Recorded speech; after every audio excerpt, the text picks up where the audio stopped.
Welcome to the Foul Play YouTube channel. Thank you so much, Neverly, and welcome everyone. It's great to be back for our weekly podcast. Thank you so much for joining us in chat. And as you know, today we're going to be continuing our series that we have been doing.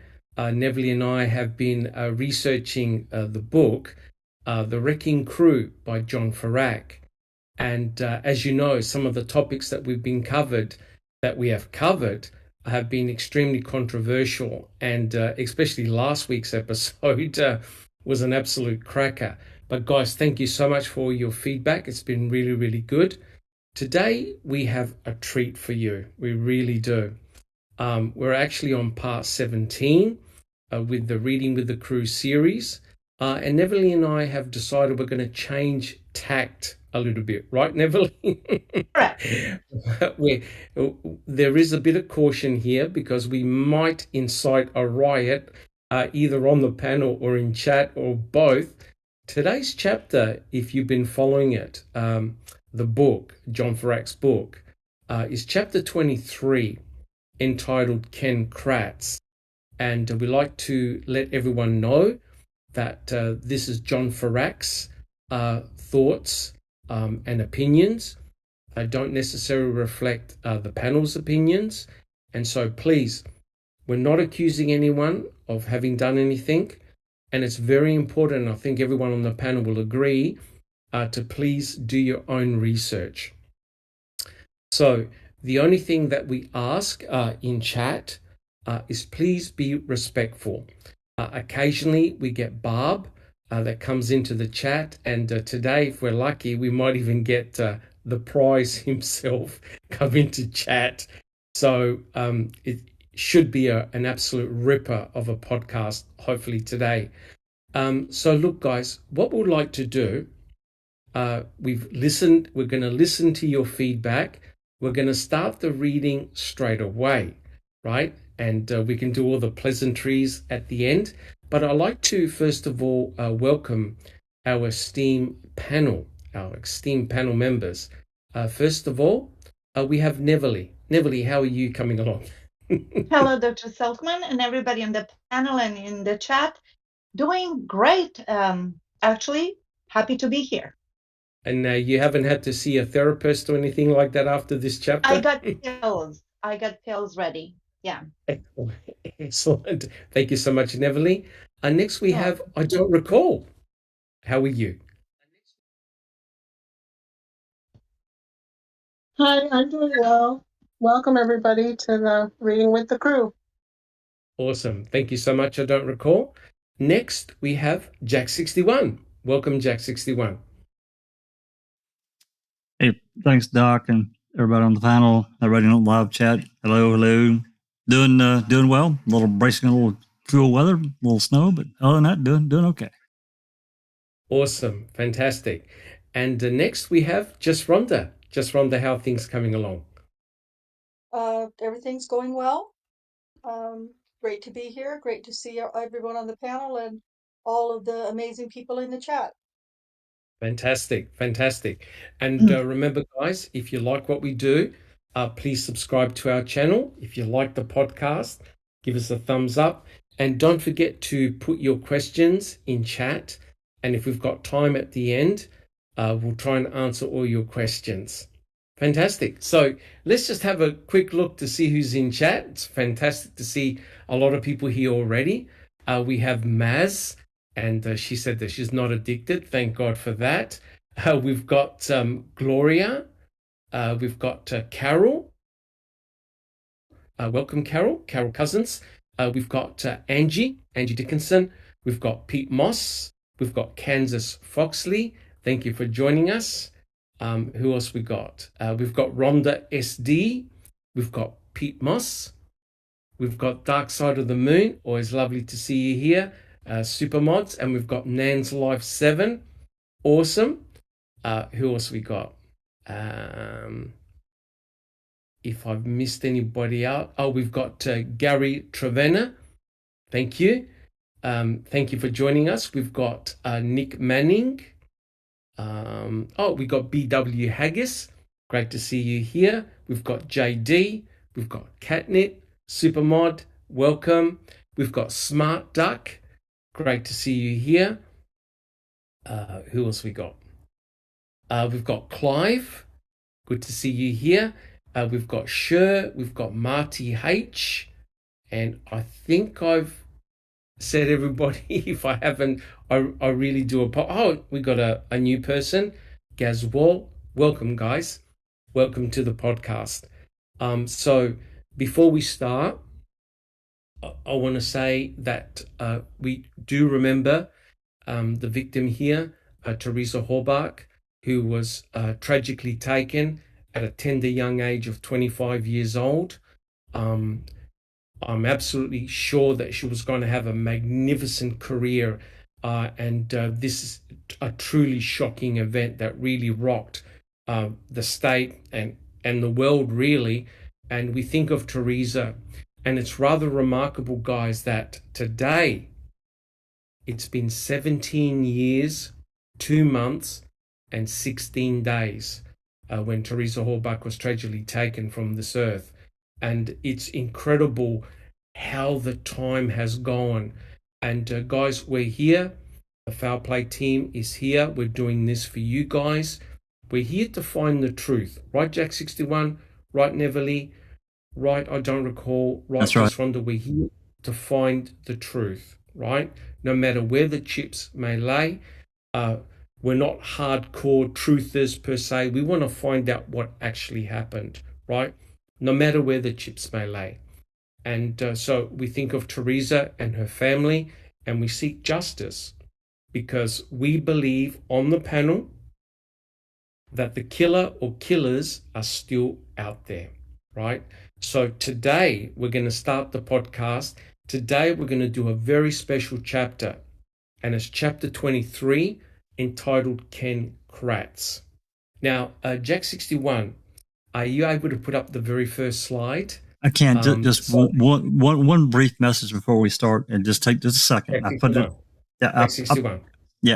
I pinned a message in the live chat. Just be respectful, guys. Try to stay on topic. If you have questions, put it in the chat, and one of the mods or someone will see it, and we'll try to answer it. That's all. Yeah, and I can get up the first slide. Just do I need to put up the warning first, there, Doc, or that later? Yes, please. I think put up the warning first. And it is very important, guys, that you do show respect.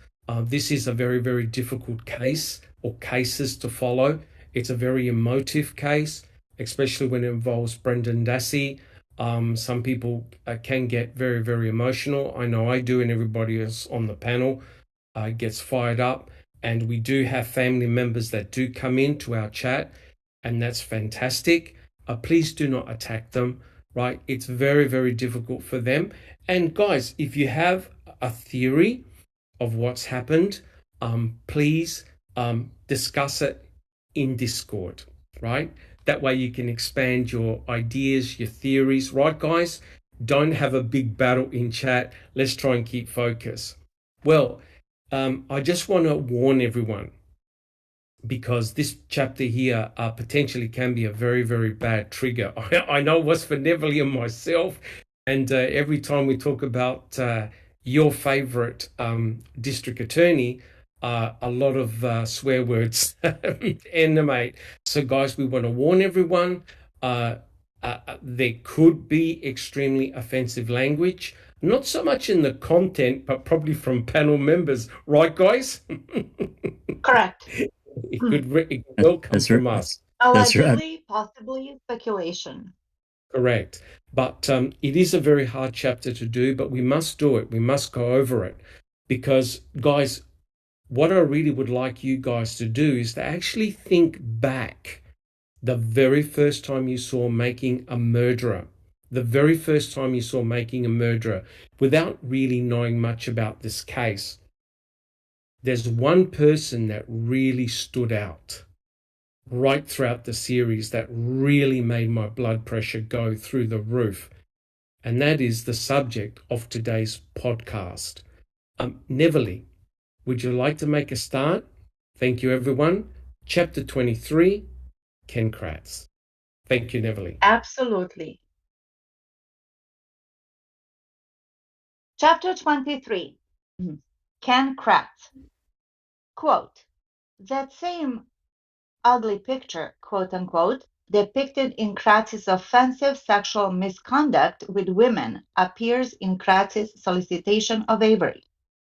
Kratz acted out of his own self-interest in an utterly unethical way, abused his professional office, and engaged in conduct prejudicial to be the administration of justice. End of quote. That was said by Bennett L. Gershman, State of New York, County of Westchester, sworn affidavit of May 10, 2017. Wow. So, guys, you can see straight off the bat, this is an extremely powerful and damning statement by Gershman, and we'll go into this in a second, of Ken Kratz. This is truly, truly remarkable. And what I didn't realize is that he made a very important connection. He talked about Mr. Kratz's offensive sexual misconduct with women, and also Kratz's solicitation of Stephen Avery. I never really understood that until I went over the chapter in a fine-tooth detail with Neverly, and it truly is remarkable of what actually happened. You just cannot believe that this actually took place. Jack 61, are we able to have the next slide? Or do you have a comment, Jack 61? Just one comment, then I'll get to the next slide. Those listening and participating in the chat should remember, and I think I'll look as we're going through, but I'm pretty sure this is right. Ken Kratz pled no contest on 6 counts against 3 victims of his own, the accusers that were things that were brought against him by the OLR. So, and remember, his case was not handled by the regular criminal justice system. He got to go through, because he's a lawyer in Wisconsin, he got to go through, his case was handled by the OLR, Officer Lawyer Review, which is just total garbage. It's just crap. Anyway, wanted to make that comment. Thank you so much, Jack 61. And don't worry, guys, we will be covering that as well in another chapter from Ferak's book. Jack 61, if we have a look at this next slide over here. Now, this is actually the affidavit of Bennett Gershman.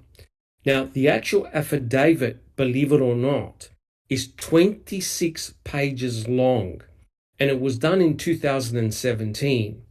And let me just read quickly here what it says, just a couple of things. And it states, I have been retained by the law firm of Kathleen Zellner Esquire to prepare this affidavit. Now, Kathleen Zellner, as you know, guys, she doesn't just use anybody to do their affidavit. She uses the best of the best, right? And we'll talk about Gershman and his background here. And what is very interesting straight off the bat, this is Gershman. He states, I quote, it is my opinion that Kenneth Kratz engaged in professional misconduct prior to, during, and after the criminal trial of Stephen Avery.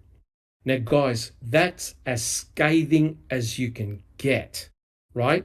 So if you ever have time, please check out the affidavit of Gershman. It's incredible how much extra detail that you pick up from the case. Incredibly damaging. Jack 61, can we have the next slide, please? Can I just interject here a little bit, Dr. Yes, Silkman? There is one statement that he said that depicts how much he was seething, how Mr. Gershman found Ken Kratz appalling. And it goes to say like this. The factual statements herein are true and correct to the best of my knowledge, information, and belief. I am of sound mind and am not taking any medication, nor have I ingested any alcohol that would impair my memory of the facts stated in this affidavit. Now, Correct. he's paying homage to Mr. Kenneth Kratz because, as we know, that disgraced. Oh my gosh, the picture is up.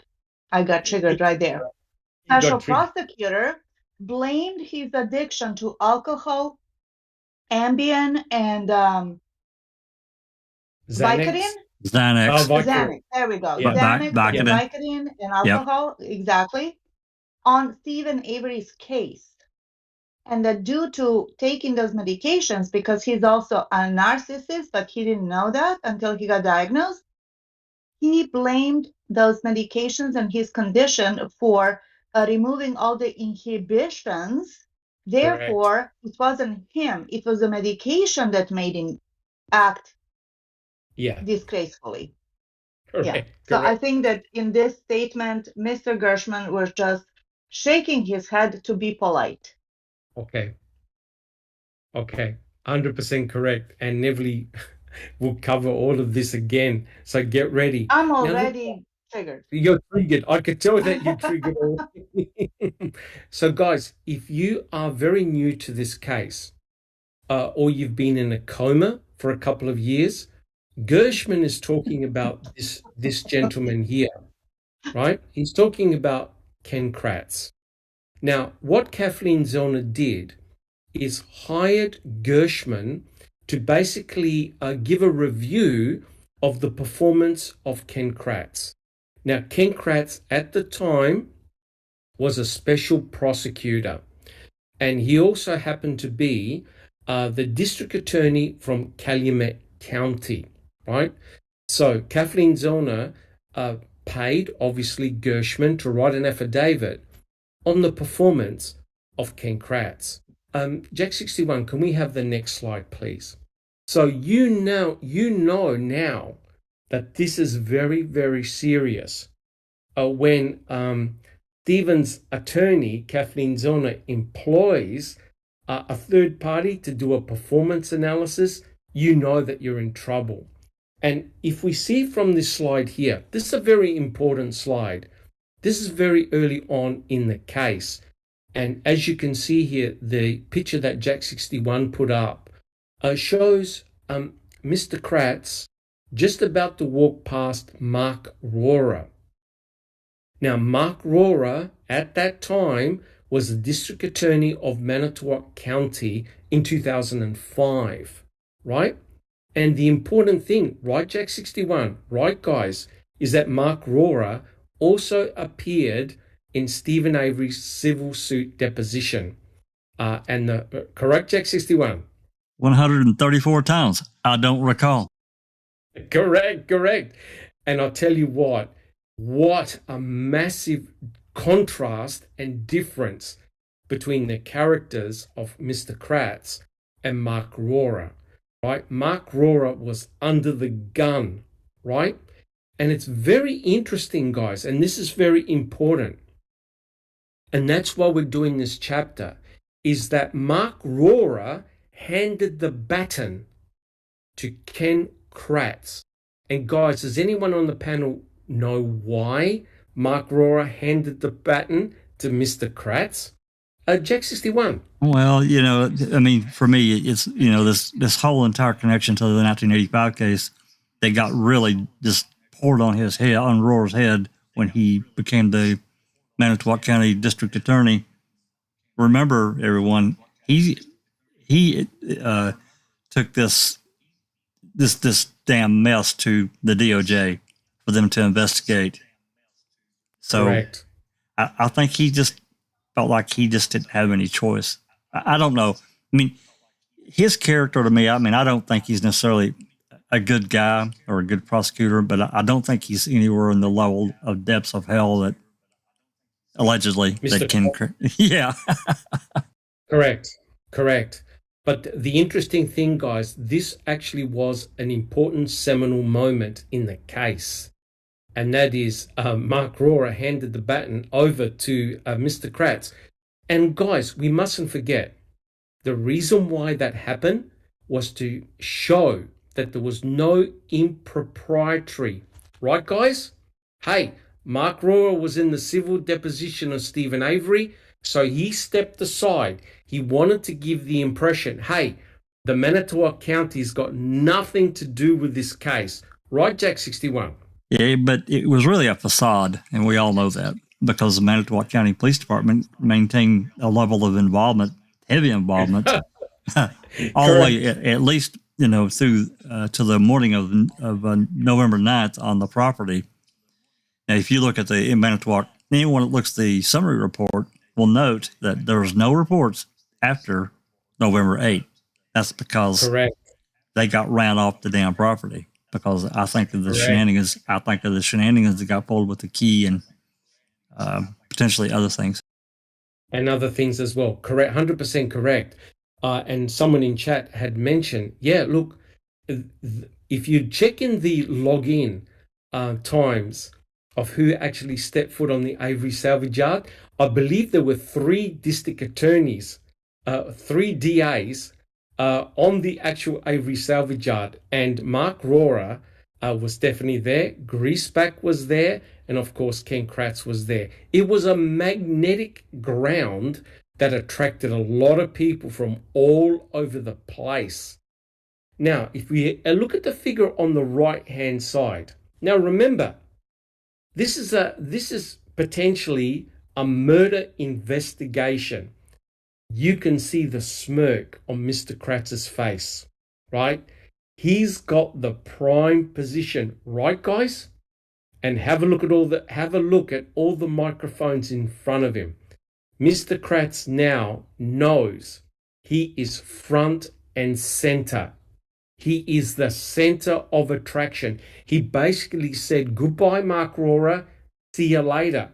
So now all the focus, all the attention was now placed on Mr. Kratz. Does anyone have a quick comment? So look at this.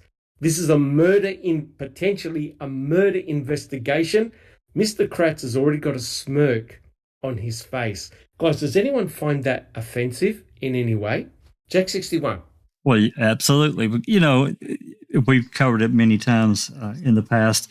Kratz made this case about him. And he, to me, of course, he mentioned Teresa, but he really made it about him. There were poignant moments in trial and maybe, pre-trial that he talked about her, but he made this case about him, and he did it intentionally. It was another way. It was just that damn smirk right there. Smart ass. Correct. He's the arrogance of this guy is really legendary. Correct. There's a question that got asked in the chat about where's Kratz residing these days, or where's he at? And the truth is, we don't really know. He dropped off Wait a the place. I heard a rumor he's in the same area as one of our panel members, right, Neverly? Right, Neverly. You think he's in Beverly Hills? I think he's in California. Wow. I heard that rumor too, but that was a couple of years ago, but I can't say for certain. Speculation. Okay. Speculation. So you haven't seen him around, have you? Oh, no. Okay. And if I did see him? Keep your camera handy, please. Yeah, Correct. I would tape it. Correct. Awesome. Okay, so quite clearly, this is very important, guys, because we know about Mr. Kratz's personality. And trust me, you could tell that picture says 1,000 words. He knows he is the center of attention already. So, Jack 61, can we have the next slide, please? Now, if you ever need a picture to give you a trigger, to induce vomiting, diarrhea, and everything, this is it right here. And psychosis. And psychosis, correct. This is the so-called dream team, right? And the prosecutorial team that prosecuted both Stephen Avery and Brendan Dassey comprised of 3 people. From left to right, it comprised of Tom Fallon, Mr. Kratz, with a cheesy grin on his face, and Norm Garn. Now, I'll tell you right away, out of all those 3 people in that room, the one that I'm personally most worried about is not Mr. Kratz, but Tom Fallon.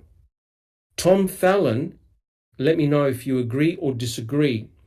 He's an absolute guru of Wisconsin law. Agree. Absolute guru of Wisconsin law. Jack 61. No, he knows it inside and out. Yep. He probably knew the law better than what Judge Willis did. Right? And I believe he was brought onto the panel for the Stephen Avery trial to make sure that Strang and Buting never crossed the line. And Buting and Strang were always shut down. Right, guys? Right, Neverly? Whenever they strayed into territories they weren't meant to, boom. Kratz, Fallon put up their hand and objected to the judge.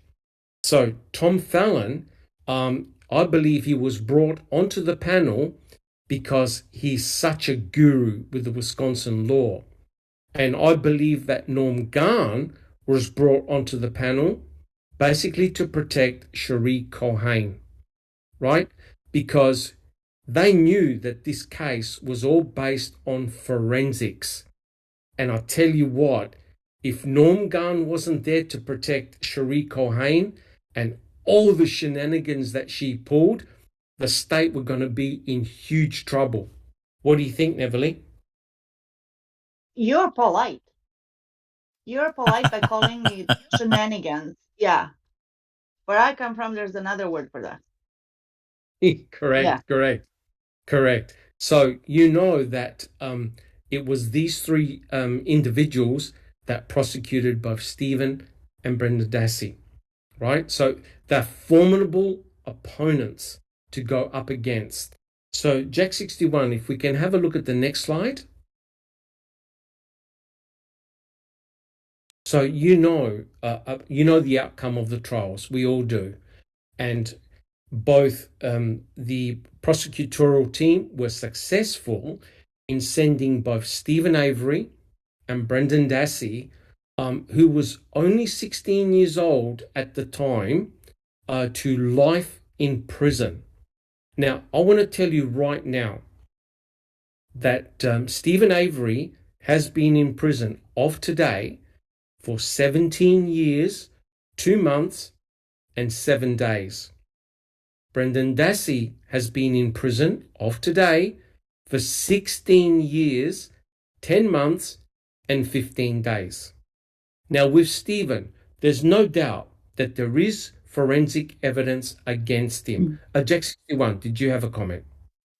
Yeah, just reading that list there was a discussion on Reddit in the MAM sub the other day, and I don't know if this person's a guilty or a truther. I think they're kind of on the fence, but regardless, they were talking to someone and said, well, Brendan wasn't used in Stephen's trial, but that's not true.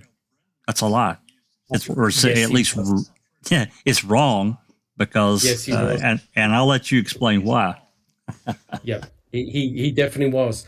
And Jack 61, we will cover all of that in this chapter. Okay. It's brilliant. The way the state got away with the shit that they did is simply staggering. Right? It is. It truly is remarkable. Now, guys, we have to be honest here. There is damning forensic evidence against Stephen Avery because, unfortunately, guys, you will learn that there is no test for planting unless the planter or planters admits to planting forensic evidence. You won't find out. And DNA is a very, very powerful tool to plant against somebody, right? And there is DNA evidence against Stephen, but his case is circumstantial, right? Now, what I feel extremely bitter and sorry is for Brendan Dassey. With Brendan Dassey, he's in prison for life based on just what, guys? Based on what? It's coerced testimony. Yeah, words. Confession. A coerced confession. And what is remarkable, and this is what drives everyone insane, there is no DNA evidence against Brendan. None. Absolutely none. There is no physical evidence against Brendan. In fact, the state cannot link Brendan to Teresa Hallberg or her RAV4. Okay? None. Zero. There is no corroborating evidence at all. None. Even Kratz said that on the stand. Yes, he did. Correct. And poor Brendan, as we've discussed, he never had proper legal representation, especially at the beginning. His own attorneys fucked him over. His own attorneys destroyed that kid, right? To begin with, the first one, sorry for interrupting. The first one, I forget his name. The first defender that he had. Ralph. Yes. Ralph Selinsky or something. Yep. Something. Correct. Who waived Brendan's rights for evidentiary hearing. Yes. And after that, after he waived that, which was a huge deal, because at that point they could have determined that there was no evidence that Brendan was involved whatsoever. Then he disclosed that he's actually a relative of the victim, Teresa Hallberg, which was a dick move. Correct. 100% correct. And also, when Brendan Dassey took the stand, as we already know, he actually recanted his confession, right? So he actually began to recant, right, Jack 61, when his mother walked into the room. Within minutes. Yeah, within minutes. Within minutes. So the shocking thing is that I believe that Mr. Kratz, I'm looking at you, Mr. Kratz, knew this to be true, that Brendan Dassey was not involved at all. Neverly, did you have a comment? No, I just need to calm down. I'm zen. Okay. Jack 61. Yeah, I think it's we should also mention that even though this Ralph, I can't remember his last name, the first lawyer, he passed on the preliminary hearing. Actually, Lynn Kaczynski had 90 days, I think, from the time he took the case to appeal, and he could have probably gotten a preliminary right away for Brendan, but he chose not to do so because that wasn't his goal. But we'll get more into that later. That's 100% correct. Correct. So, Jack 61, if we can have a look at the next slide. Neverly, are you calm enough to continue your reading? Yeah, I'm done. Let's go for it, guys.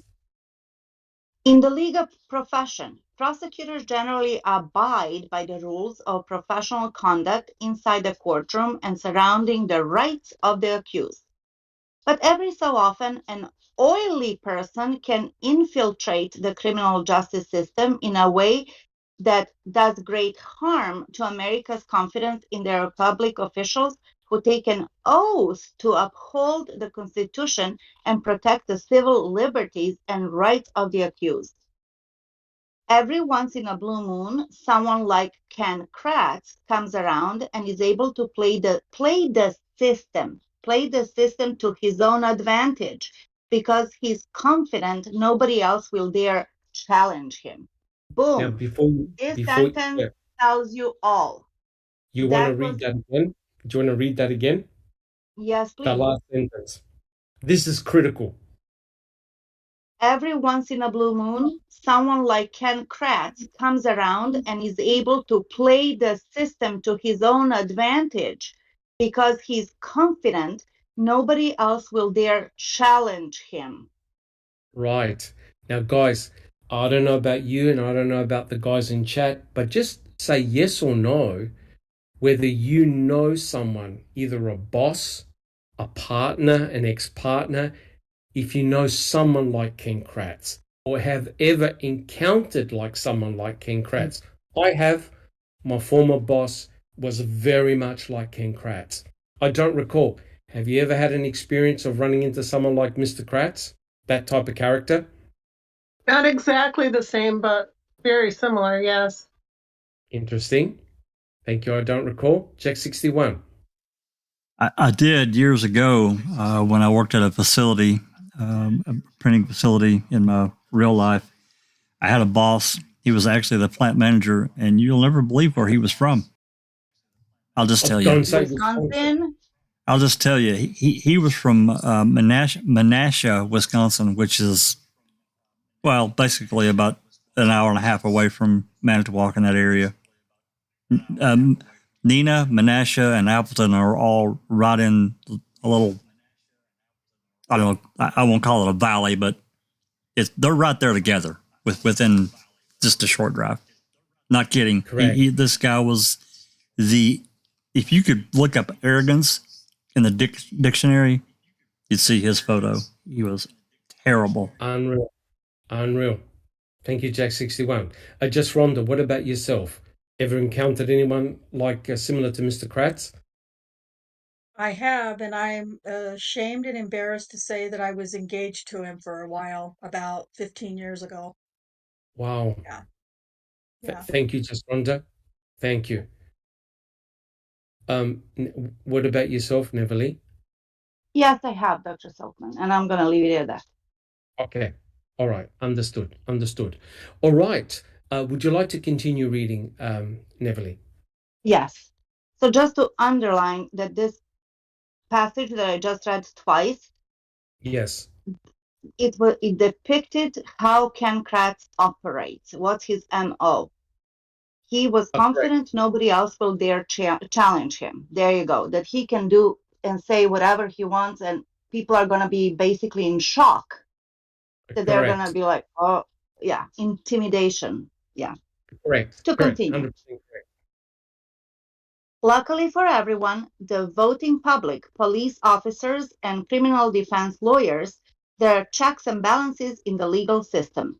That's why, in all likelihood, the same man responsible for obtaining successful murder convictions against Avery and Brendan Dassey, despite presenting two completely different scenarios in their trials of how Teresa's murder happened, will likely be the eventual fall guy, the poster child for the Avery murder case implosion when that day comes. Now, Amen. notice, he talked about Ken Kratz being the eventual fall guy, someone that the state would throw under the bus. And you know what's remarkable? Who threw Mr. Kratz under the bus, right? You know who did? Himself. That's the most he imploded himself, right, Jack61?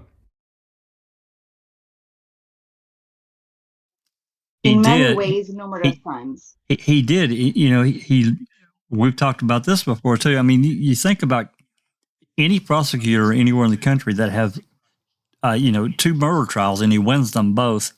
Pick any county, any state in America, and if that person has any ambition at all, their next step is going to be, some political office or potentially move into the AG's office as an assistant attorney general. That's a stepping stone. And he'd already been involved in the criminal justice system as a prosecutor for many years. So, but this guy, he spends the next 3 years just absolutely destroying his own fucking life. It's insane. But not only that, Jack61, he destroyed the lives of whoever he came in contact with. He did. If you destroy your own life, that's one thing. But when you influence and destroy the lives of many others, that's truly unforgivable, right? And everyone in chat and everyone on the panel has met someone in Mr. Kratz's position, right? Or personality. They are extremely destructive personalities, and they can make your life a living hell. And Mr. Kratz was a master at this game. An absolute master. Neverly, did you have a quick comment? Yes. And to that, I would like to add that there is a silver lining. And the silver lining is that they're also very self-destructive.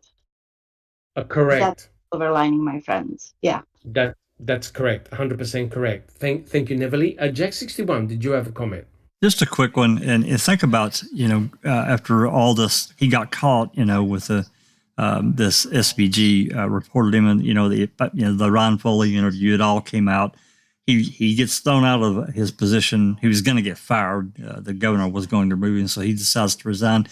But think about it. He says he went for treatment and for his problems. But what we see from the results of that treatment is actually nothing. If he wanted to correct his personality traits and bad behavior, he could have done so. Help was available, but he didn't want to. Look at what he did for the following continuing 7 or 8 years until he finally left social media, at least under his own name. So correct. I think he actually got worse. I do too. In many ways, he did. Yeah, in many ways, he did. 100% correct. And you know what, guys? My gut feeling is that Mr. Kratz knows he's vulnerable, extremely vulnerable. And this may explain his behavior, as we'll talk later on. So if we have a look at the next slide, Neverly, would you like to continue reading? Yes, of course. For every Ken Kratz who poisons the criminal justice system and brings shame and embarrassment to other hardworking, noble, and conscientious criminal prosecutors, defense lawyers, and judges, there is someone on the opposite spectrum, someone with a sterling reputation such as Bennett L. Gershman, a highly distinguished state of New York lawyer whose credentials are 1,000 times stronger than those of Kratz. All right. So guys, if you have a look at the picture down below, this is Gershman, right? And Kathleen Zellner employed this guy, this professor, to write a critique of Mr. Kratz. Now, trust me, if you've ever had critiques done at your place of work or whatever, I was an academic at the University of Adelaide, and we always, every year, we had like an appraisal, right? And it's normally the head of the school who would do your appraisal. And when the head of the school only talks about himself and not about you, you know you're in big trouble, right, Jack 61? Yeah, I mean, this same place that where I was, this facility that I worked at, it was owned by a large corporation conglomerate, basically. Yes. And they did a critique on all levels of management. And I was production supervisor, and what they would do, they would bring in a third party, and they basically would follow you around for a month, and not only follow you, but they would go and ask questions behind your back of people that you supervised, not just on your own shift that you were responsible for, but other shifts as well. Yes. They dove way up in you, man. Oh, yeah. Yes. So think about it, guys. Kathleen Zellner employed Professor Gershman to basically critique Mr. Kratz. Now, let's have a look at what Mr. Gershman actually has done in his career. Can we have a look at the next slide, Jack 61? And it's just a side note, it's so sad to think that somebody like Gershman, Mr. Gershman, and Ken Kratz are actually colleagues in the same profession. Yes. But unfortunately, with every profession, right, you're going to find the good, the bad, and the ugly, right? So it's rather remarkable that Gershman, with all his knowledge and experience, was absolutely the perfect guy to critique Mr. Kratz. And it just so happened, guys, that if you haven't caught this, the girls did a Powder Puff podcast 2 years ago, actually. And guess what? It's all about Mr. Kratz and Gershman. So if you have a look who was on the panel. We had Bibi, we have yours truly, Neverly, Nan's Life, Maz, and Sammy, who was the host, did a podcast, a Powder Puff podcast on this very, very same topic. So guys, if you got some time, check out that podcast. It was an absolute ripper. Neverly, do you remember any of it at all? I actually re-listened to it last weekend.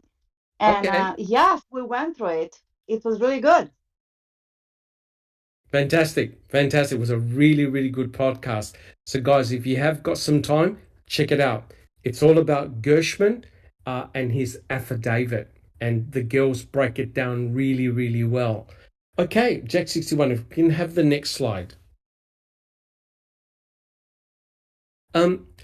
Neverly, would you like to continue reading? Of course. Gershman worked from 1966 to 1972 as an assistant New York County District Attorney handling homicides, rackets, appeals, and major felonies. Quote, I presented hundreds of cases to grand juries and tried numerous felony cases to verdict, end of quote.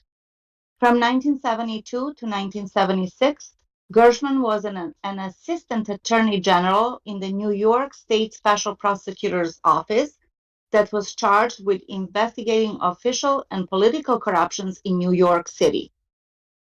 We're talking about New York City, not Wisconsin. Oh, yeah. Yeah. I was the chief of the Appeals Bureau and the Bronx Anti-Corruption Bureau, where I investigated cases, presented cases to special grand juries, and prosecuted many public officials, including judges, prosecutors, attorneys, police officers, and other public officials charged with corrupt, fraudulent, and dishonest conduct. Boom. Okay. So quite clearly, Kathleen Zellner wasn't mucking around, right? She employed the best of the best to critique the performance of Mr. Kratz. If we can have a look at the next page. Neverly, you ready to continue? Yes. These days, Gershman serves as a tenured professor of law at the Elizabeth Hobbs School of Law at Pace University in New York. He has taught there since 1976. He teaches classes on criminal law, criminal procedure, constitutional law, trial practice, and professional ethics. During my academic career, I have served as a defense attorney representing many persons charged with serious felonies, including murder, rape, organized crime, and drug cases, Gershman said. I have testified as an expert witness in judicial proceedings and before the United States Congress, the New York State Legislature, and various professional and fact-finding commissions. Gershman also provided a legal opinion on January 6, 2017, for the nomination of Alabama Senator Jeff Sessions for Attorney General of the United States. Gershman has written a treatise on the ethical duties of prosecutors called Prosecutorial Misconduct. Isn't that interesting? Second edition, Thomas West, and a treatise of the criminal trial called Criminal Trial Error and Misconduct that delves into errors and misconduct in law involving a judge, prosecutor, defense attorney, a jury, and what can be done to challenge the misconduct after the fact. I often lecture to judges, prosecutors, bar associations, and other professional and civic groups, Gershman said. Take note of the next slide. One lawyer who never attended one of Gershman's lectures is Ken Kratz. Shocker. There you go. There you go. Boom. For a prosecutor, the press conference is the most powerful forum in which to communicate with the public, Gershman said. A press conference gives to the prosecutor the opportunity to express in a dramatic way the results of an investigation, the crimes being charged, and the involvement of the persons accused of committing those crimes. Because there is a risk that the press conference can prejudice the right of an accused to a fair trial, ethics rules strictly circumscribe that a prosecutor can say at a press conference. Now, so there's rules about that. There are rules. Just Rhonda, would you like to say a quick comment on the Koberger case and how that's being handled in terms of press conferences? Oh yeah, very, very impressive. There have been press conferences, but very little, no information's been given. to the point that many people were very frustrated. And, well, myself, I was very frustrated and irritated initially. But when the PCA came out last week or 2 weeks ago, I was astounded at the evidence that they did have, and I completely changed my attitude about not having been given any information um, by the police at that point. It's the way every single investigation, no matter what kind it is, should be conducted. No information to the public that could possibly damage the case. Well said. Well said, Sister Just Rhonda, because that's exactly the way it should be. And also, just a quick plug, please, if you haven't seen Just Rhonda's podcast, she did a podcast, I think, with Jack 61, looking at the Kohlberger case. Please check it out. It's fantastic, right? Thank And you. so, oh no, pleasure. It was a great watch. I'm sorry I couldn't come on as well, but you said it. There are rules, and Neverly said it too. There are rules in regards to giving press conferences. And isn't it interesting how the law enforcement officers in Moscow were criticized, saying, hey, come on, guys, give us information. But they knew what they were doing. They were very cautious. Is that right, Just Rhonda? Yeah, it was very impressive. I've never been more impressed by an investigation than I have this one. And Jack knows, everybody else knows that listened to me the very first time we talked about the case, how annoyed I was. Not that I wanted everything they had, I just wanted a nugget, just some little nugget, because it feels like you guys aren't doing anything. And it was Yes. literally the next day that they arrested Brian Kohlberger. Yeah, Uh, correct. and we Correct. didn't know anything. We had no No, knowledge that they had anybody in mind. And just reading that PCA was fascinating. It was amazing. So yeah, it's the way Jack, things should be done, right? yeah, And would you agree, would the panel agree that it's the polar opposite of how Mr. Kratz operated? The complete yes, polar opposite. Jack yeah, 61. It was completely polar opposite. And to add to what Rhonda perfectly said, if they'd had an announcement and they handed over this document and it had just a couple little doodads, yeah, there probably would have been a lot of aggravation. But these guys and ladies and gentlemen that did their background work and just kept their mouth shut, lips sealed, they did a lot of work, and it was Huge. yeah. I'm impressed with that. Not only that, Doc, but the way that the media wasn't given anything to run with. I love it because I have bitched and griped so much about the media in these cases because it was Yes. completely different. Because they would go down, I don't know how many times it was really. I mean, we don't have all of them. We have a lot thanks to N64 controller. We have a lot of the media attention and so forth that was given to these cases, but it was like a trial a couple of times a week. They would go down Yes. and they would have a press conference and they would just unload. It was completely different, and I love it. I absolutely love it. I think it's the way Yeah. because it doesn't allow that damage to both sides actually, and especially a defendant. We think of if what they have on this Kohlberger guy is factual, he's in trouble. He's in real trouble. But as he sits there, but as he sits here today, he is innocent, and we cannot forget that. We have to pass that on to the younger generation Correct. and just stand up and say this guy's innocent. He's not been taken to trial. He's not even had a preliminary. Correct. One final comment, and I'll shut up. Ken Kratz is ethically and morally bankrupt. He's so far in debt. It's not even funny. 100% correct. And we also want to welcome, we've got Casey Raycheck, we've got Mose Call, BW Haggis, and TTM Fangirl, and Yoga for the Ageless. And I think I called out, we've also got Double D and Kansas Foxley. Thank you so much for joining us. It really is very much appreciated. We've got Crockett Thompson as well. Welcome.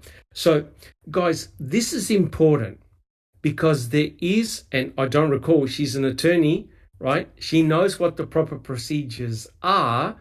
And what we're demonstrating here beautifully is the way Ken Kratz overstepped the mark by a huge margin and basically destroyed the case, the presumption of innocence for both Stephen and Brendan Dassey. Now, if we have a look at the next slide, this is when the fun and games. Oh, Neverly, yes.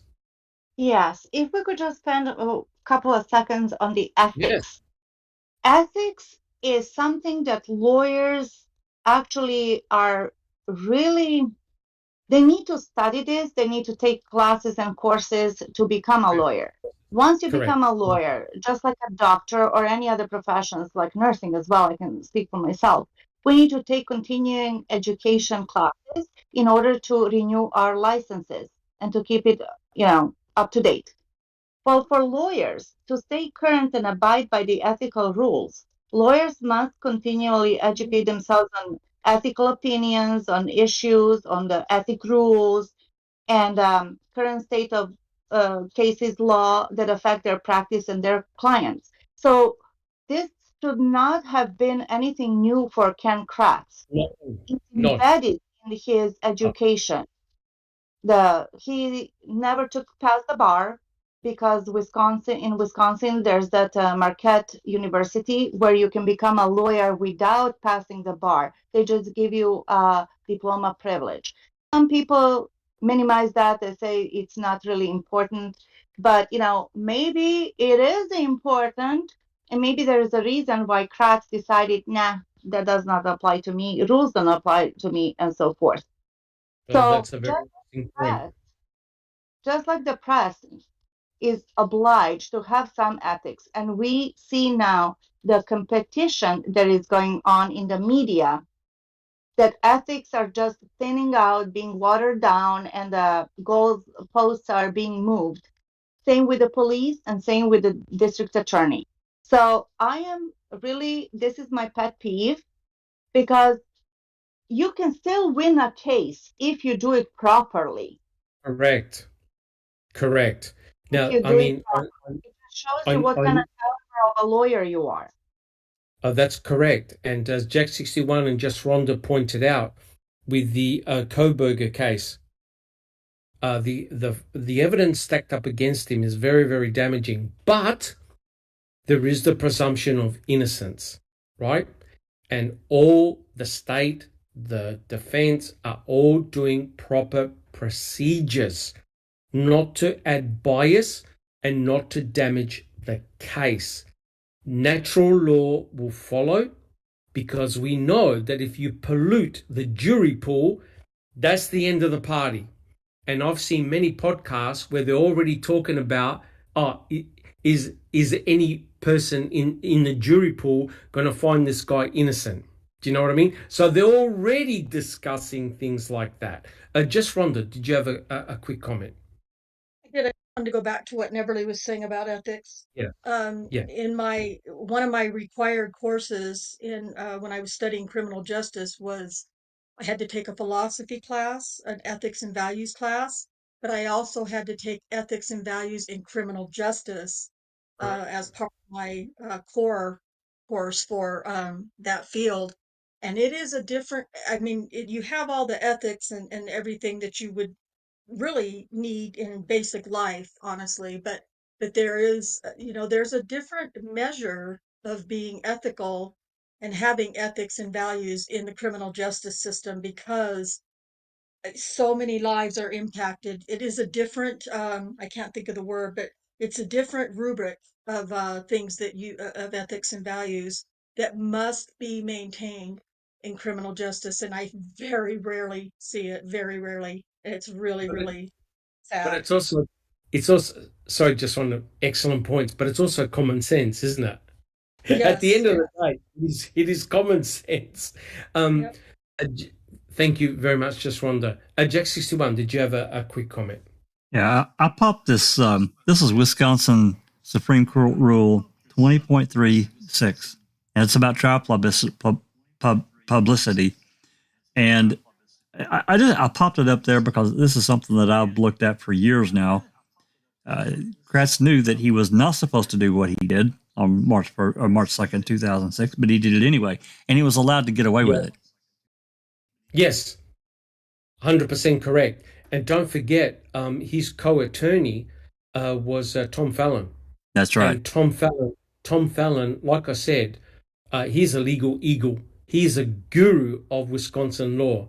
And I cannot believe that nobody whispered in Mr. Kratz's ear to basically say, hey, put a brake on it. You're going beyond what you should be doing, right? But nobody put any brakes on Mr. Kratz. I don't recall, when you studied law, did you have ethics classes that you had to attend as well? Yeah, we had to take professional responsibility, they called it, but it was basically ethics. And then in addition to that, in New York anyway, you had to pass a separate test that was solely on ethics. So yes, we did. Fantastic. So look, guys, the bottom line is this. There's no excuse for Mr. Kratz. Mr. Kratz definitely should have known about the proper ethics, the proper procedures, and Jack 61 even put it up on the board. There are rules in place, what you can and cannot say. And I'm afraid you also have to blame the press because it became a feeding frenzy, right? And Mr. Kratz, you have to admit, right, Neverly, they were eating out of his hands, and that's exactly what he wanted. Now, if you are a narcissist, right, that's feeding you. Correct, Neverly? Would you agree with that? Yes, correct. Now, if we have a look at the next slide, this is the press conference on March the 1st, 2006. Brendan Dassey had just been arrested. This was the very first press conference after the coerced interrogation confession of Brendan Dassey. Sitting at that table, you can see, this is the Jack 61, I've got slide 6B before. Sitting at that table, there's a slide before. Sitting at that table, you've got Tom Fassbender, Mark Wiegert. They'd just obviously come out of interrogating Brendan Dassey, right? They obviously had spoken to Ken Kratz, and Ken Kratz held a press conference. And next to Mr. Kratz, you've got the Sheriff Pagel, right? So if we have a look at the next slide, so you can see all the microphones that are there. And if you watch Making a Murderer, you'll see that the press gallery is jam-packed full of people taking down notes. And what I cannot believe is the smirk on Mr. Kratz's face. Remember the initial press conference that I showed you right at the beginning, how he had the smirk? Have a look at him now. He's now handpicking the press to ask questions to him, right? And what is remarkable here is that Pagel is much more subdued, but Ken Kratz knows that the spotlight is on him, right? Now, just to show you how powerful this press conference was, I don't know if you remember it. Neverly, do you remember the scene in Mam 1, guys, where Barb comes on camera, looks directly in the camera and says to her brother, "You can rot in hell. I hate you." She said that, yes, what you did to my son. And she said that on national television. Now, what do you do when your own family member tells you to bugger off? Is that a good look or what? Neverly. It's a horrible situation. Horrible. horrible. Everybody was under such pressure, and we know why Barbara said that. She said that because she got a word that Stephen was molesting Brendan. Yes, which we talked about in the phone call of last week, right? Scott I will Tadich. never forget the look on her face. Correct. And now, if you've forgotten it, check out Man One. Right? She looks gun barrel straight into the camera and basically tells her brother to rot in hell. Now you think about it. If you're in the audience watching that news conference and watching your own sister say you can rot in hell, guys, does that help Stephen Avery or is detrimental to his case? I don't recall. What do you think? Is that a good or bad look? I don't recall. I would say it's not good at all. No, it's terrible when your own family doesn't support you. Yeah. Yep. Jack 61, a good or bad look? Oh, it's terrible in my view, and it was this was a goal though. This was the goal of law enforcement and the prosecution. Split the family, remove support, any support for Stephen and now Brendan. Correct. Just Rhonda, a good or a bad look?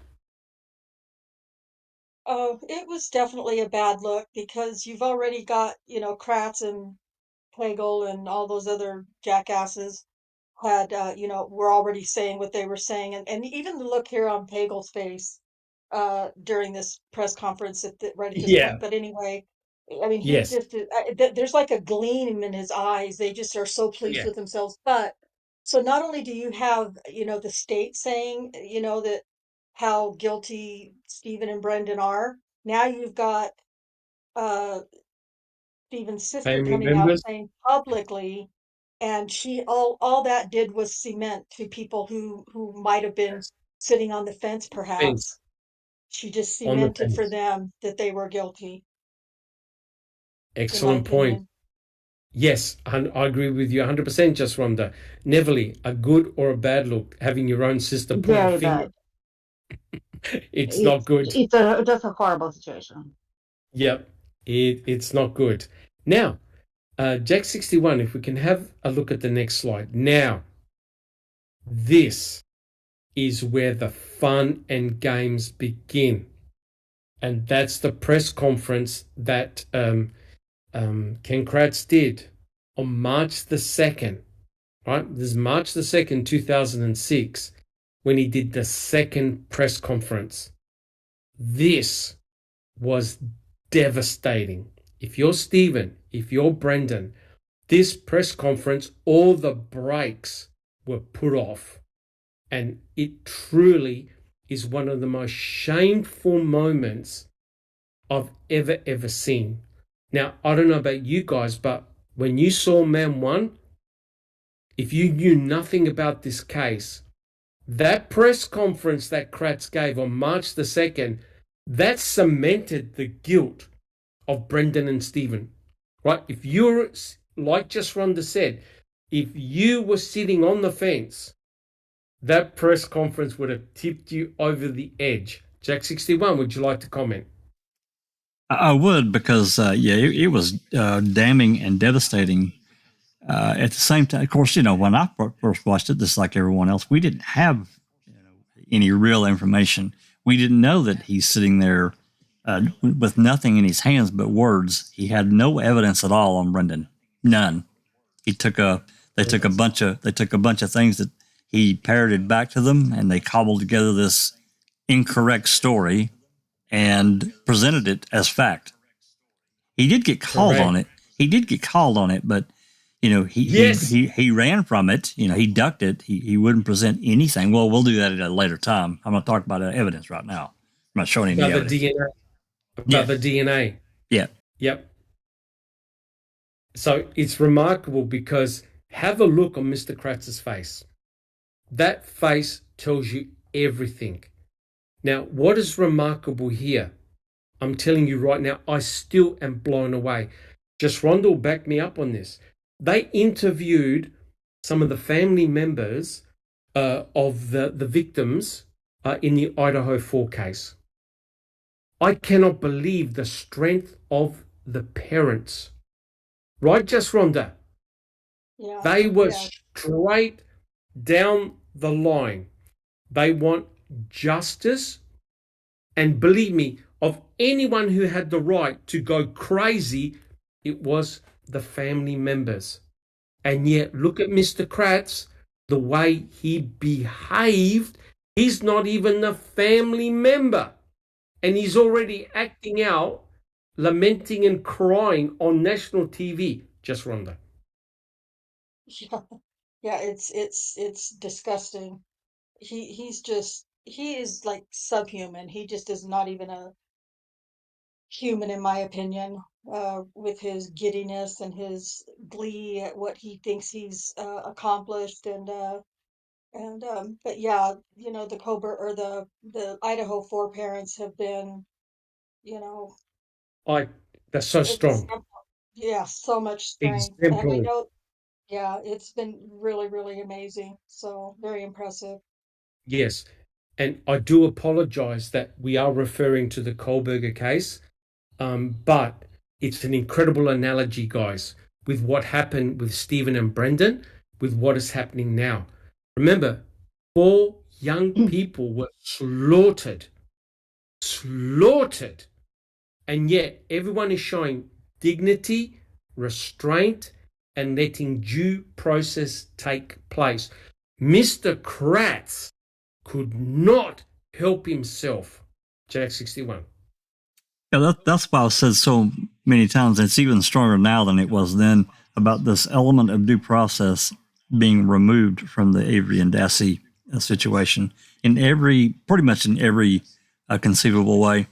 I also think that the way that the Idaho prosecutor has approached the family is the correct way. And I think that the way that, this is just an assumption, it's speculatory on my part because we're not privy to any of it, as to what Kratz and Fallon, maybe even Gone, said to the Halbach family, and how quickly they, Mike was a spokesman, but how quickly that turned, just like at the drop of a hat. So the complete opposite end of it, the people that are handling this case in Idaho, it is a really good comparative model, in my opinion. At least from what we've seen so far, it's perfect. Absolutely. I really think it is. And like I said, Just Rhonda is covering that case at the moment, and it just blows my mind. Here parents really have a right to be very, very angry, but they understand they need to show restraint and let proper justice take place in the correct forum. Here, Mr. Kratz, if you have a look at him, and I've always made this comment, he behaved as though he was Teresa Halbach's father. The way he spilled out his emotions, he acted like a parent, not like a prosecuting district attorney, right? And it's hard to believe that he had Norm Gahn and Tom Fallon at his side. I wonder whether they actually got through to Mr. Kratz and say, hey, be very careful what you say. Neverly, do you have a comment? Yes, there are a couple of comments in the chat that I would like to read. One is from Catnit, our supermod. She said, KK knew exactly what he was doing with the press conference.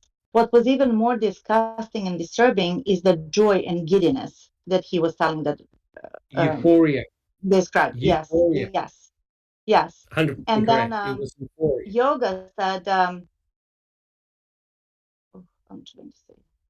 Yoga for the Ageless said, it is the press conference that showed beyond a shadow of the doubt the fix was in. Exactly, Yoga. It was way over the top.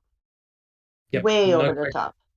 And remember, Kathleen Zorner even commented that she could not believe the press conference. One of the worst things she's ever seen as an attorney, a prosecuting attorney or a defense attorney.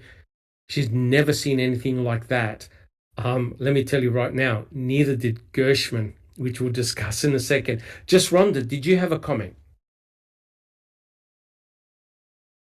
I was trying to think of, oh, I might have forgotten what it was. Yeah, never mind, I forgot.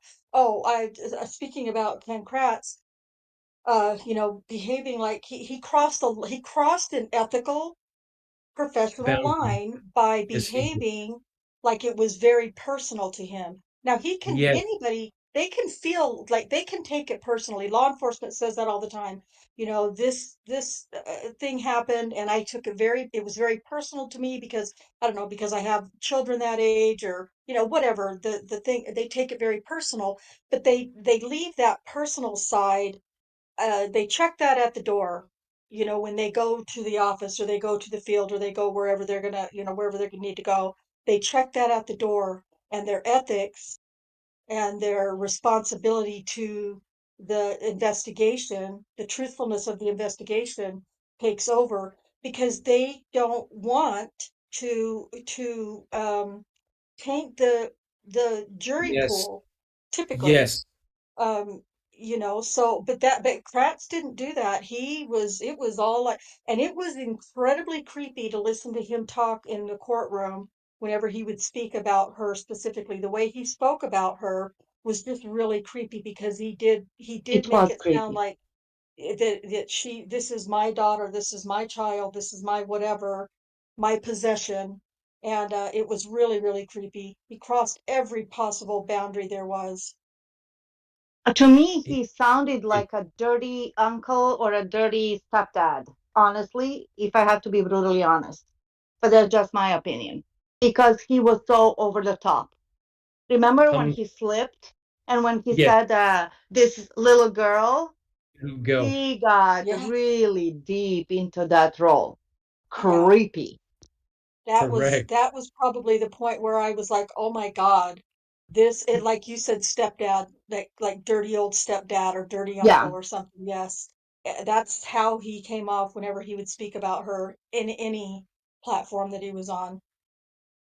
To me, apart from that, to me, is when he lowered his voice and put on that real falsetto voice. That was scary as hell. Jack 61, do you have a comment? Just to add a little snippet about what you guys are talking about, and Rhonda's comment about how proper decorum. These people are they're human. They're affected by this kind of stuff. But Correct. they don't they're impacted. But I guess the way I look at it, they don't let it influence doing their job properly. And that's how I see what's going on in Idaho versus what happened in these two cases. Correct. 100% correct. 100% correct. You need to divorce yourself and realize that you are a professional, and you're doing a professional job, and you've got to show restraint. You've got to abide by the ethics in which you're bound, and you have to be very, very professional about it. This press conference here, it destroyed the case. You have to be honest. It destroyed the case for Brendan. It destroyed the case for Stephen. There was no longer any presumption of innocence at all. It was gone. So, Neverly, are we able to continue Jack 61 Yeah. with the next slide? This is slide 7A. According to Gershman, Kratz's back-to-back press conferences held on March 1 and 2, 2006, constituted professional misconduct. Kratz, an experienced prosecutor, knew that a prosecutor is not allowed to disparage the character and reputation of an accused, disclose the existence of a confession or other physical evidence, discuss any information that is likely to be inadmissible in evidence, and express an opinion on a defendant's guilt. Kratz Correct. knew that, yes, yeah. Kratz knew that his statements would make it virtually impossible for anyone watching his press conference to keep an open mind about the case and the guilt of the defendants. Kratz knew what he had accomplished. That's very, Boom. very important. You got to understand, guys, Kratz knew what he was doing. It was a plan, right, guys? It was a well executed plan. Right, guys? Yes, and this is exactly what Mr. Gershman said. He plays that card. He goes on with his rhetoric that it's so over the top that people have a problem challenging him. And this is exactly as evidenced in this press conference. It was so detailed, it was so dramatic, theatrical, dark, disturbing. He did it all. It was shock and horror. Correct. Thank you, Neville. Jack 61. Yeah, this is, after we, really started looking at what transpired. This, again, this press conference shows what the true driver behind the state, and that was conviction. It wasn't truth. It was conviction, period. And it was for multiple things, but it was really to re-jail Avery, to end the lawsuit and re-jail Avery. Dassey got thrown into the mix for a number of different reasons, but of course he had to have him. But the driver was to re-jail. It wasn't to find the truth of who actually killed Teresa. That's 100% correct, and that's what drove Mr. Kratz. Neville, would you like to continue reading? Yes. After the first news conference event, Kratz declared that law enforcement, quote, now has a definitive set of answers as to what happened to Teresa Halbach, and we now know exactly what to look for and where to look for it, end of quote. The next day, March 2, Kratz claimed, we have now determined what occurred sometime between 3:45 and 10 or 11 p.m. on the 31st of October. Okay. Just before we play the video clip, Jack 61, this to me is extremely disturbing. And the reason why it's disturbing is that Mr. Kratz has now just admitted they had no idea what happened to Teresa Halbach. True or not true? They had no idea until Brendan Dassey confessed to basically being involved in the rape, torture, murder, and cremation of Teresa Halbach. The state had no idea. And isn't it interesting and scary when you listen to the quote, we know exactly what to look for and where to look for it. When you consider that the investigators and law enforcement officers were on that property, how many days? 8 days? That's right. 8 days. And now Kratz admits on March the 2nd, I quote, we know exactly what to look for and where to look for it. That means that their crack investigators found nothing. And now they know what to look for because of Brendan Dassey. And Jack 61, you want to discuss the importance of Brendan Dassey? Well, that's where we started talking a little bit about that earlier, but this conversation that I had, or well, at least my comment in correcting this person that says Brendan wasn't involved in Stephen's case is it's wrong. I'm not going to call him a liar, but it's just wrong because without Brendan, there is no IMFL. They don't make a reentry on March 2nd. Or right. Actually, they went in on the evening of the 1st, I believe.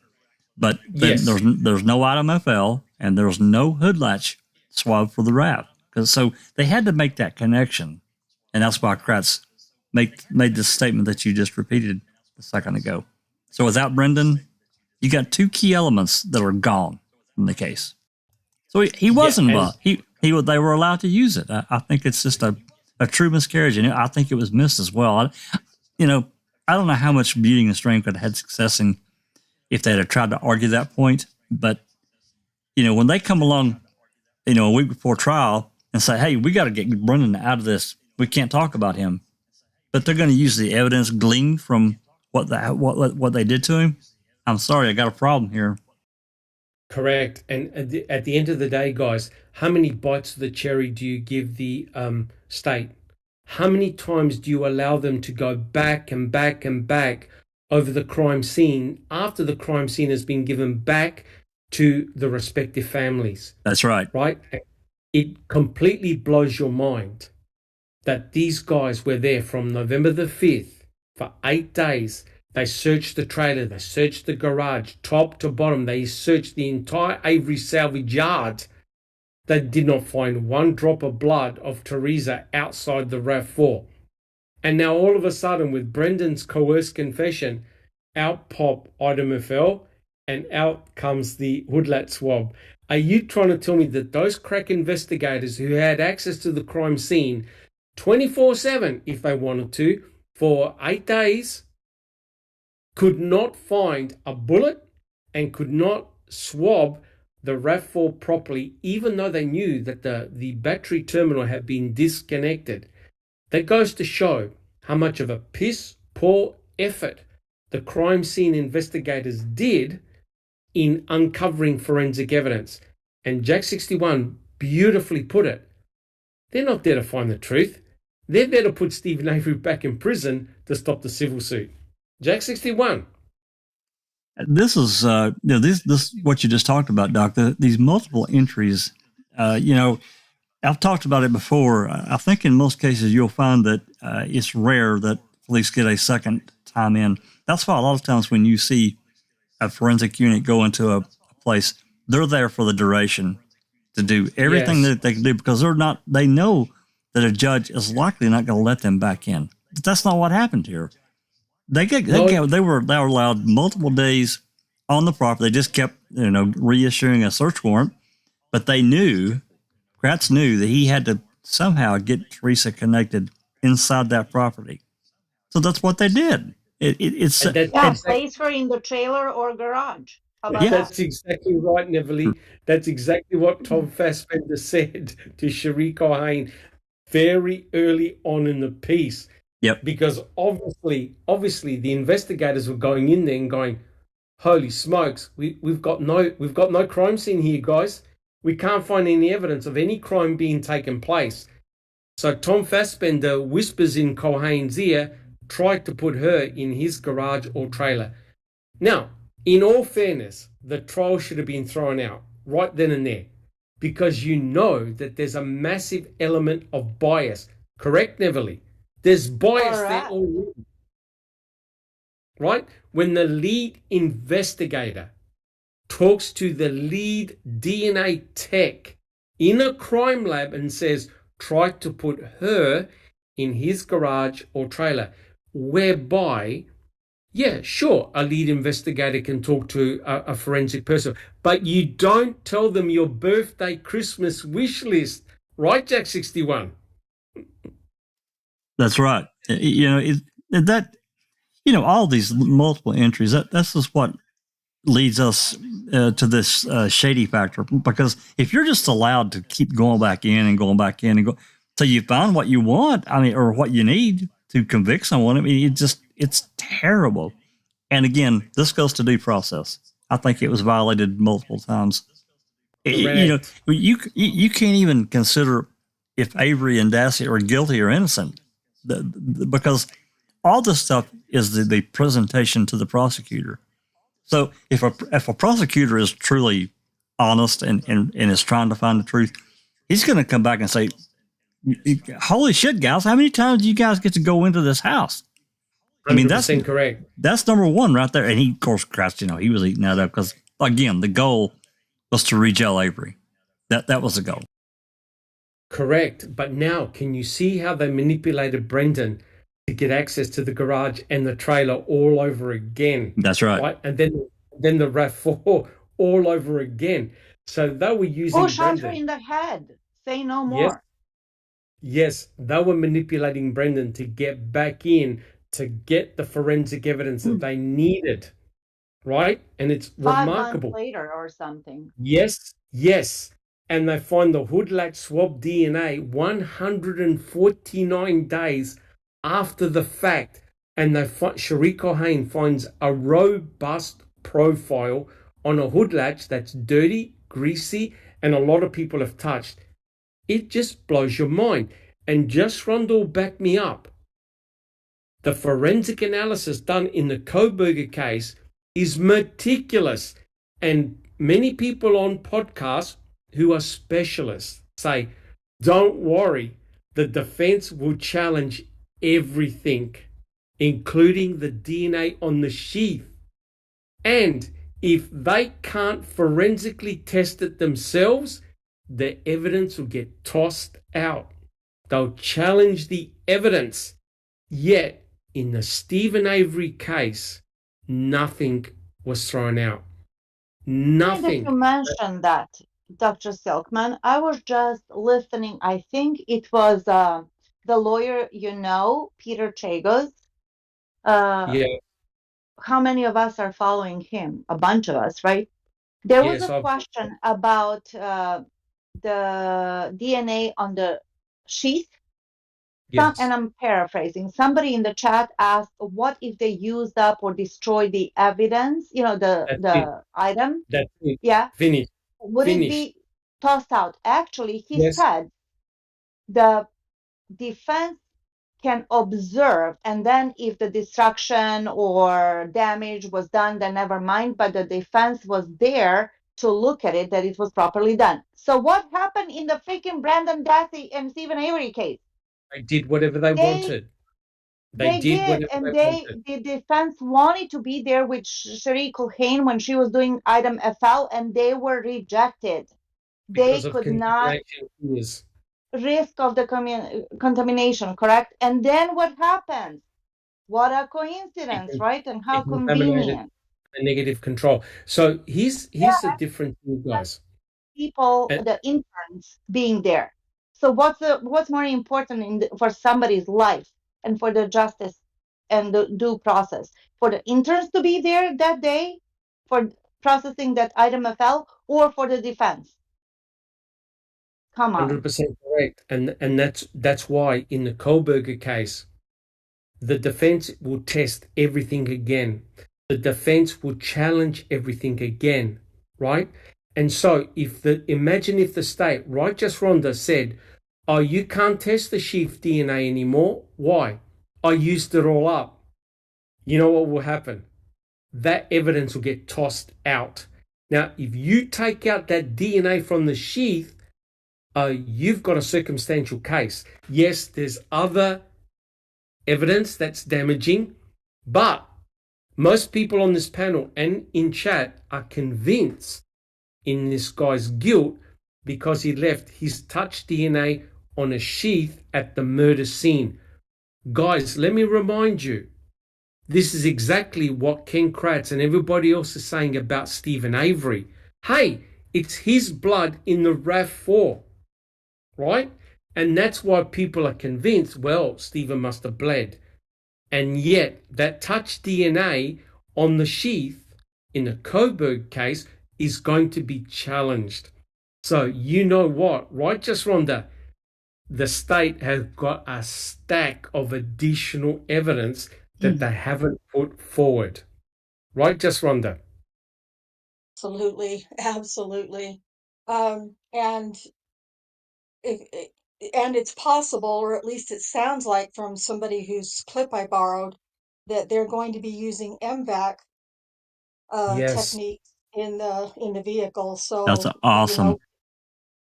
So maybe if they do it on the sheath as well, they'll find even more, I'm sure. Correct, because what they've emphasized, and it's true, you cannot clean up a crime scene like you think you can, because you've got micro droplets of blood, hair, fiber, tissue that you cannot see.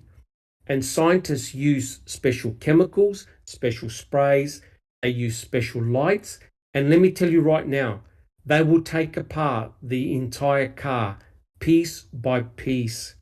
And they will look at every nook and cranny and test for forensic evidence. They're going to illumine the crap out of it.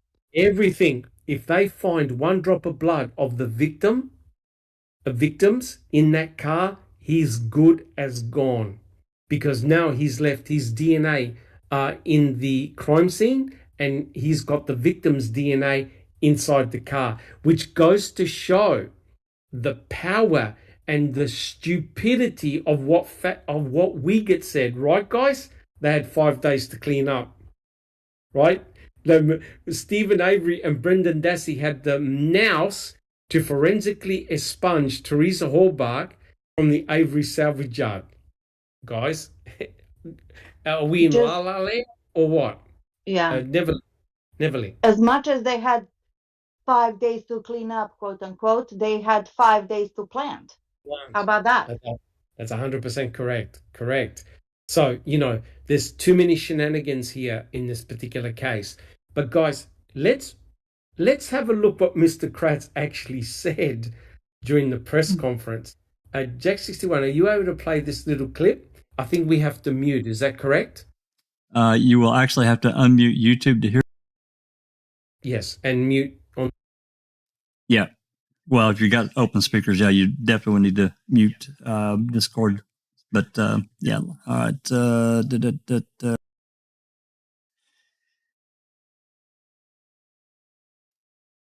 Okay, that's going to pop in there, and it looks like this is almost a 3-minute little clip here. So here we go. Remember, you got to unmute YouTube to hear this. All right, here we go.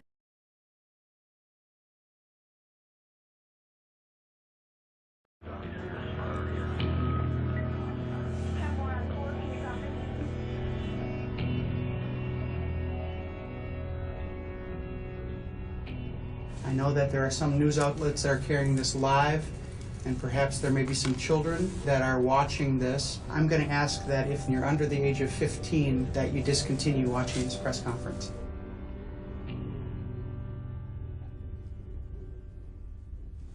We have now determined what occurred sometime between 3:45 p.m. And 10 or 11 p.m. on the 31st of October. 16-year-old Brendan Dassey, who lives next door to Stephen Avery in a trailer, returned home on the bus from school about 3:45 p.m. He retrieved the mail and noticed one of the letters was for his uncle, Stephen Avery. As Brendan approaches the trailer, as he actually gets several hundred feet away from the trailer, a long, long way from the trailer, Brendan already starts to hear the screams. As Brendan approaches the trailer, he hears louder screams for help, recognizes it to be of a female individual, and he knocks on Stephen Avery's trailer door. Brendan says that he knocks at least 3 times and has to wait until the person he knows as his uncle, who is partially dressed, who is full of sweat, opens the door and greets his 16-year-old nephew. Brendan accompanies his sweaty 43-year-old uncle down the hallway to Stephen Avery's bedroom, and there they find Teresa Halbach completely naked and shackled to the bed. Teresa Halbach is begging Brendan for her life. The evidence that we've uncovered establishes that Stephen Avery at this point invites his 16-year-old nephew to sexually assault this woman, and he's had bound to the bed. During the rape, Teresa is begging for help, begging 16-year-old Brendan to stop, that you can stop this. 16-year-old Brendan, under the instruction of Stephen Avery, cuts Teresa Halbach's throat, but she still doesn't die. The horrible picture of how Teresa Halbach died, painted by a 16-year-old boy, couldn't keep his terrible secret any longer.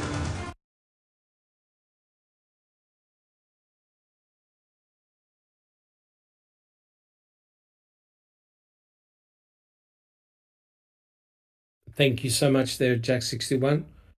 I counted 15 errors. That's all. And that only went for 3 minutes. I counted 15 errors already.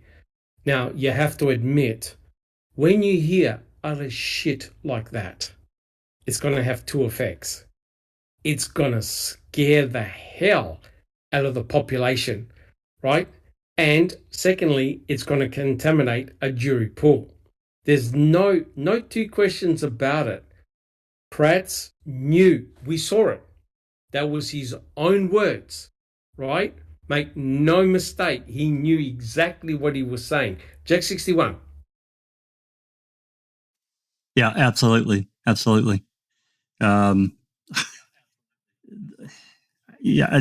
just appalled at what he did in that press conference. And I wish we had the entire thing, but we don't.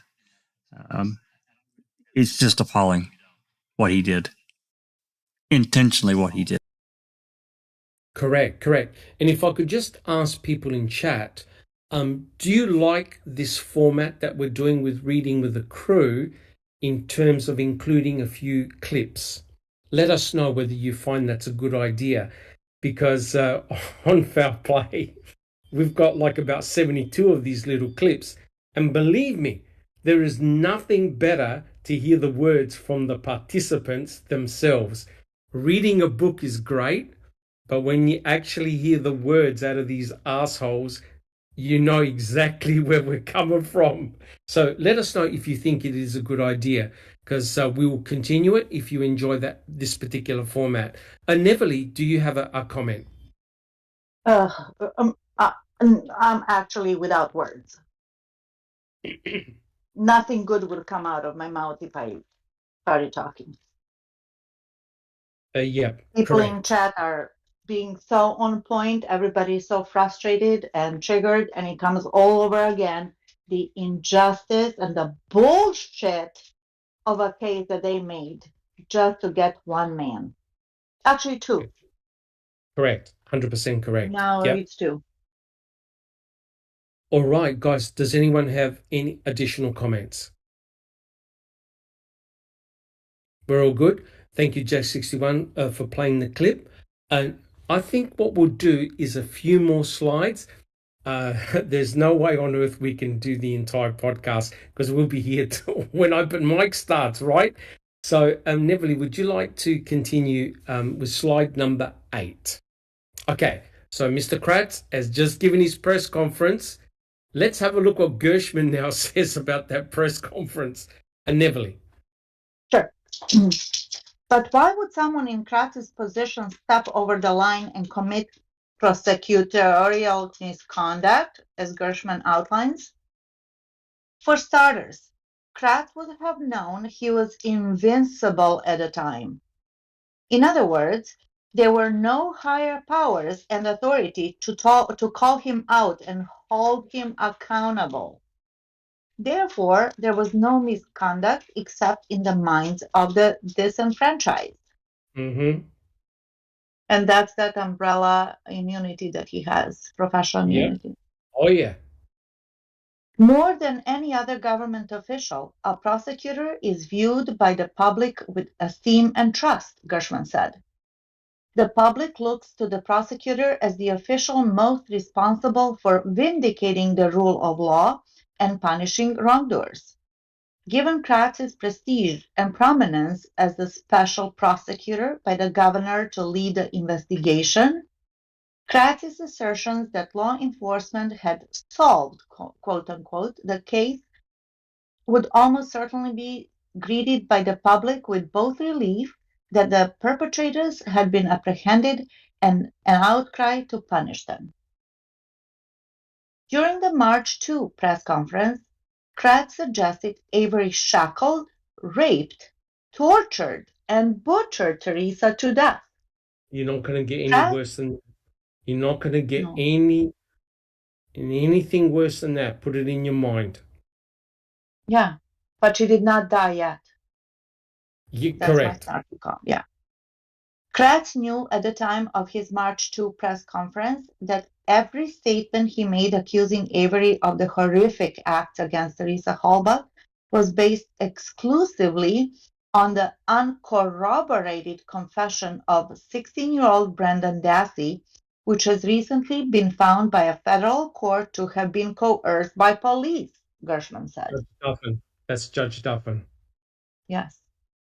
Kratz knew that Dassey was of borderline intelligence, attended special education classes, and was known as a mild-mannered, introverted young man who was never before in trouble with the law. Dassey's confession presented a narrative that was totally different than the version Kratz used in filing the original murder charges against Avery, and Dassey's confession was legally inadmissible against Avery for constitutional and statutory reasons. In short, Kratz had no evidence and therefore no legal basis to support the new charges of sexual assault and torture against Avery contained in the amended complaint and announced at the press conference. 100% correct, right? But guys, the damage has been done. The horse is bolted. Yes. There's no point in closing the gate now, right, Jack 61? There's no point in closing the gate now. Genie's out of the bottle. That's right. And, well, Nebly was reading that and going through. There's another case, and I streamed it at least once. It's a documentary called Outcry. It's a 5-part series. I won't get into all the particulars, but in this case, a 17-year-old high school football star got accused of pedophilia, assaulting these two little kids because of this outcry. Yeah. But my point is this new prosecutor comes along, and there's other evidence that gets presented to him, and they do he does an investigation, and he wants the right person behind bars, but he's very open to this, what really happened in the case. He's very forthright. And if we had more prosecutors like him, it's another 180 away from what Ken Kratz did. Correct. Unfortunately, a lot of the prosecutors, the lawyers, the attorneys, they're not held accountable. And as we know, a lot of attorneys, their main aim is to put people in prison, keep the prisons full, right? So it's and also advance their careers. Let's not forget that. Their careers. Yeah. 100% correct. And remember, Mr. Kratz said that this was the biggest case in Wisconsin legal history. Now, wait a minute. Mr. Kratz must have forgotten about Christine Rudy. He must have forgotten about Christine Rudy. Absolutely.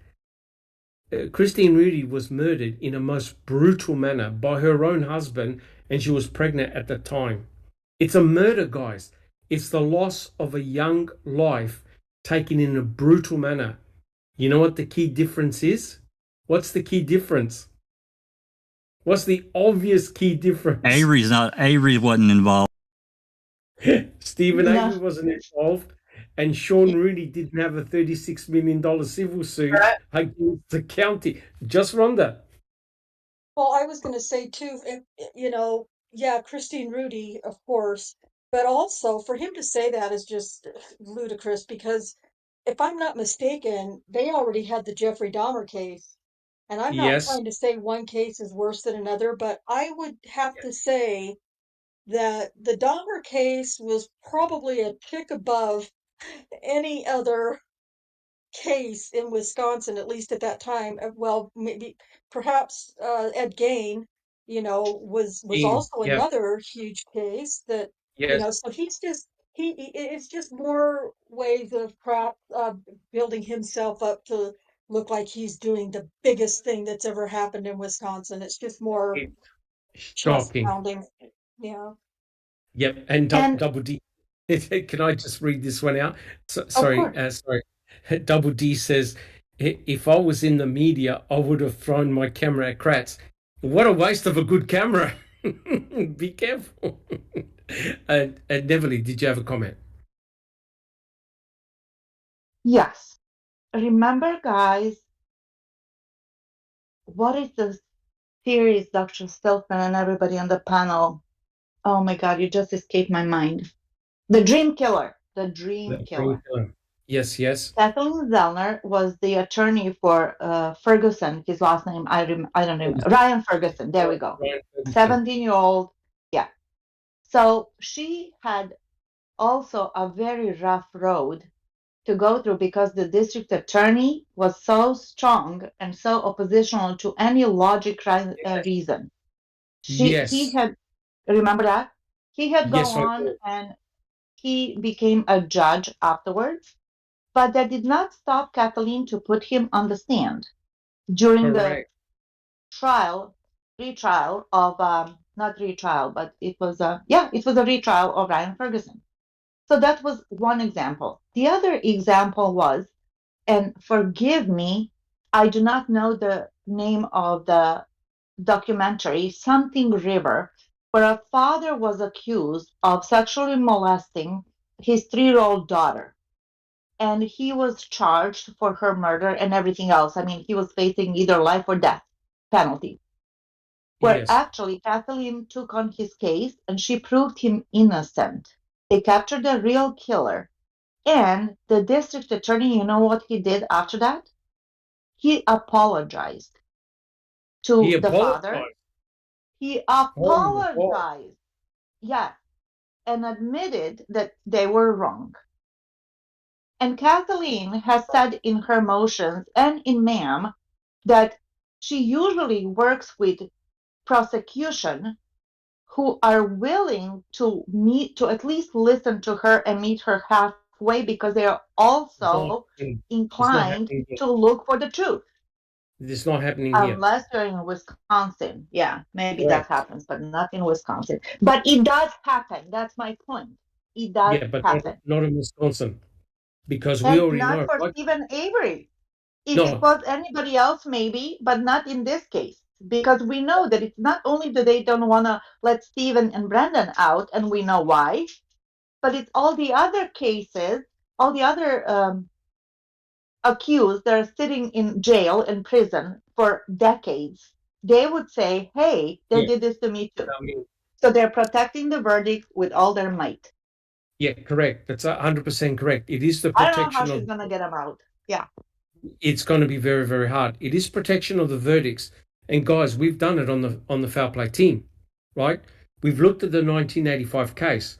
There are law enforcement officers that still believe in the guilt of Stephen Avery, despite him being exonerated with the pubic hair, right?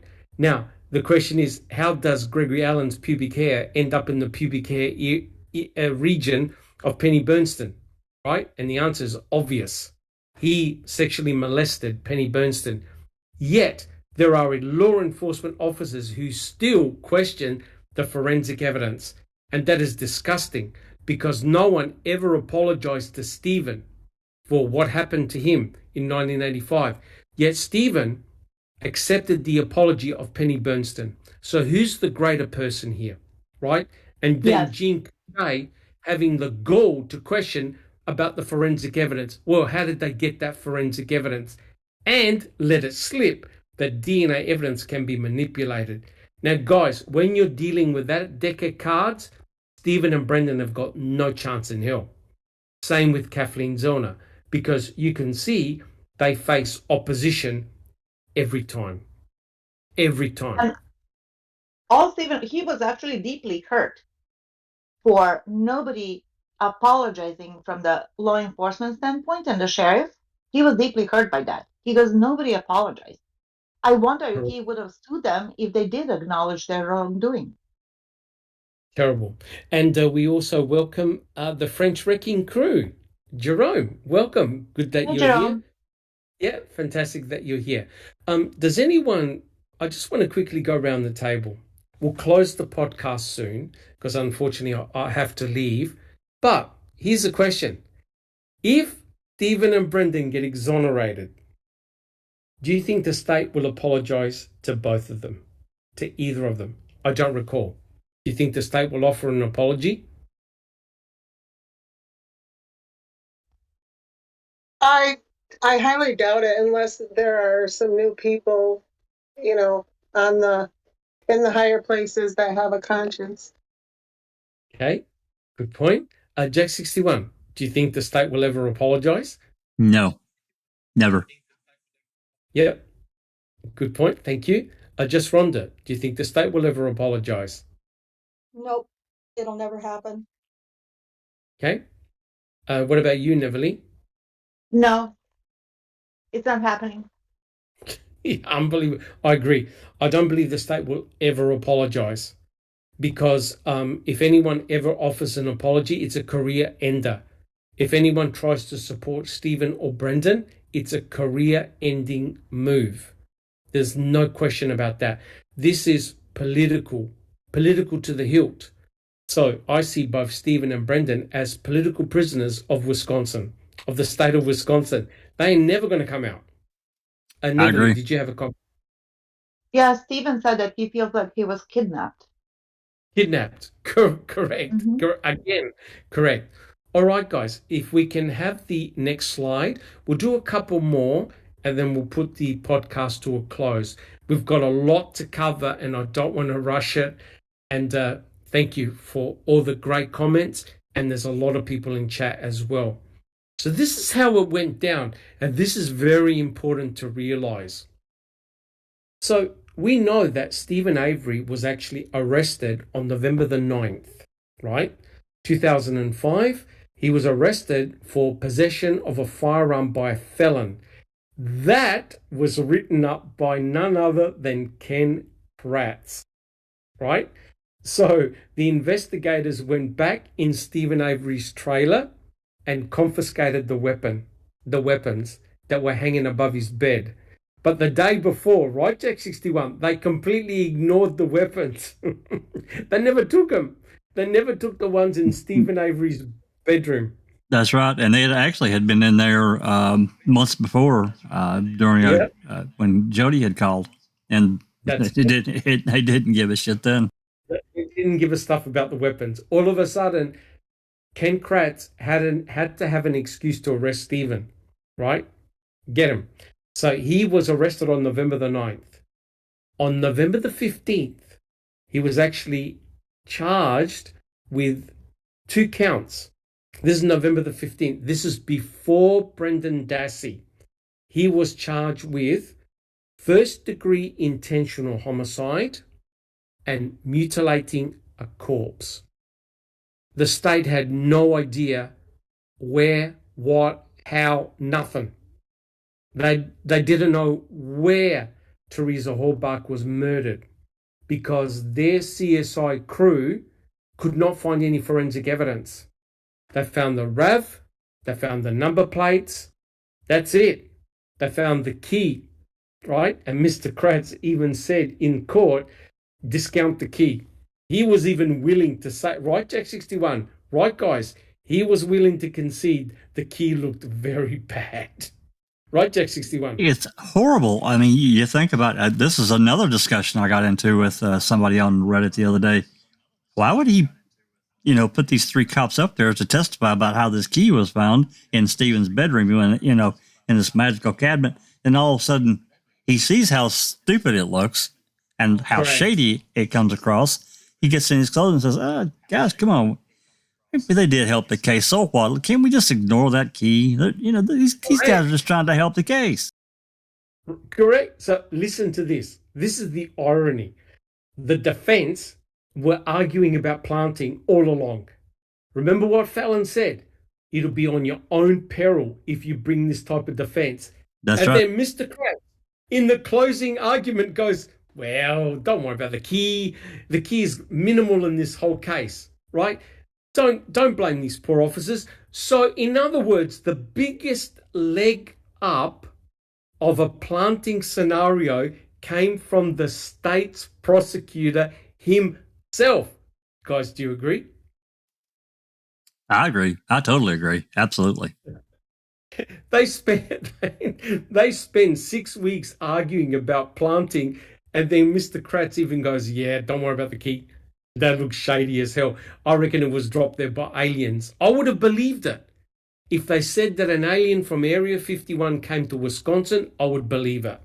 Right? But Kratz, this is how dishonest Mr. Kratz is. Jack 61. Well, I was just going to say, I don't know. I probably have looked at it in the past, but it'd be interesting to go back through his closing and see exactly how much time he spent talking about that damn key. Because he spent an enormous amount of time on it. Correct, 100% correct. He knew the key looked very suspicious. But remember, at the end of the day, the argument is preponderance of evidence. Preponderance of evidence. So what if some of the evidence was planted, but it's the overall evidence that's going to nail Stephen. That's what they were relying upon. Okay, so after they filed this, Jack 61, can we have the next slide, slide 9C? So you can see what happened. After Fassbender and Wiegert got the coerced confession from Brendan Dassey, that's when Mr. Kratz filed an amended criminal complaint. He goes, oh, okay. So Brendan, you saw your uncle do this and you did this as well. Have a look at this. On March the 8th, which is obviously after the March 2nd press conference, Stephen Avery was served with a new amended criminal complaint, and he was now charged with first-degree intentional homicide as a party to a crime, mutilating a corpse as a party to a crime, possession of a firearm by a felon, that was the original charge, first-degree sexual assault as a party to a crime, and if we look at the next page, he was also charged with kidnapping, and he was also charged with false imprisonment. Now, have a look what I've underlined down below on the probable cause, right? It says the statements of defendant Brendan R. Dassey are presumed truthful and reliable as they were made against his penal interests, right? So in other words, they believed him because a normal person would have said, hey, I'm not guilty. I never did any of this. I'm innocent. But look how stupid this is. Every time Brendan said, hey, I never did a damn thing. I came home from the school bus. My uncle called me later. I went over there, collected some stuff. We had a little fire. My mum called me up to come home, put on something, warm clothing. I went home. I went to bed. I got up the next day and went to school. Right? So all of these additional charges against Stephen, and there was no evidence at all. X61. And every time he would tell them that story you just told, he'd get called a damn liar. No, you're not being truthful. We can't help you. You're lying. 100% correct. And even O'Kelly said it to him. I can't help you, Brendan, because Teresa's not in your answer when he had to write a description of what happened. I can't help you, Brendan. Do you want to go to jail forever or do you want some help? So every time Brendan told the truth, they didn't believe him, right? So amazing how they've got in the probable cause. Well, of course, he told the truth because any normal person would have said, I'm not guilty, I'm innocent. Jesus. Can you believe this? They do that all the time. That's what I did to Kathleen Zellner as well. When first they were laughing, mocking, when they said, oh, would you believe this honest policeman, your policeman, that they would do that they would kill Teresa, right? They were mocked for that. Then when she said, I'm going to establish a strong Denny, which happened to be Bobby, they said, this is ridiculous. How would he know? He was 19 at the time. This sounds like something police would know how to do. So you're damn if you and damn if you don't. Just like the affidavit that O'Kelly asked us, Brendan to sign, where he says, yes, I am sorry for killing Teresa or something to that matter. And no, I am not sorry. To apologize to the family, correct. So, and he says, I didn't do nothing. I'm sorry for doing it, or no, I'm not sorry for doing it. Where is the option? I didn't do it. And even Brendan was like looking at him like there's no option. So they were fucked. No option. 100% there was no option. If you have a look at the note that Brendan Dassey had to fill in, there was no I'm innocent option. No. I'm guilty and I'm sorry or I'm not sorry. Right, Jack 61. Right, just Rhonda. There was no other option. Brendan Dassey was trapped. Absolutely. Jack 61. Yeah, just Rhonda. Yeah, I was just gonna say, yeah, you know what's so horrible is watching that. I can't watch it anymore, but when I watched it, you can see him struggling. Like Brendan is having this internal struggle of, well, I didn't commit any fucking crime, but no matter how I answer this, it's gonna make me say that I'm guilty. And you can see him. It's almost like you can see him battling with that. Like he knows he's screwed, but he doesn't have a choice. He has to answer one or the other. 100% Yes, correct. you could see on the look on his face. He looked up at Yeah. O'Kelly in like Yes. confusion, like, wait a second, I didn't do it. Where do I mark that? And O'Kelly said, no, just either this one or that one. Come on, Brendan, tell the truth. Correct. 100% correct. Fucking brainwashing and gaslighting. Correct. Jack 61, did you have a comment? All good? No. Yeah, I'm All good. right. I'm good. Doc. So can we have a look at the next slide? We'll do this slide and half of another slide, and then we'll call it quits. We'll go around the table and summarize everything because there's a lot to unpack in what we've done so far, right? So if we have a look at slide 9E, now just think about it. You're 16 years old. You've just been coerced.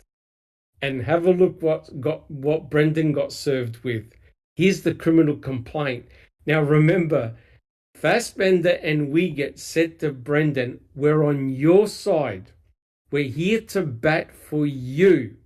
We'll look after you.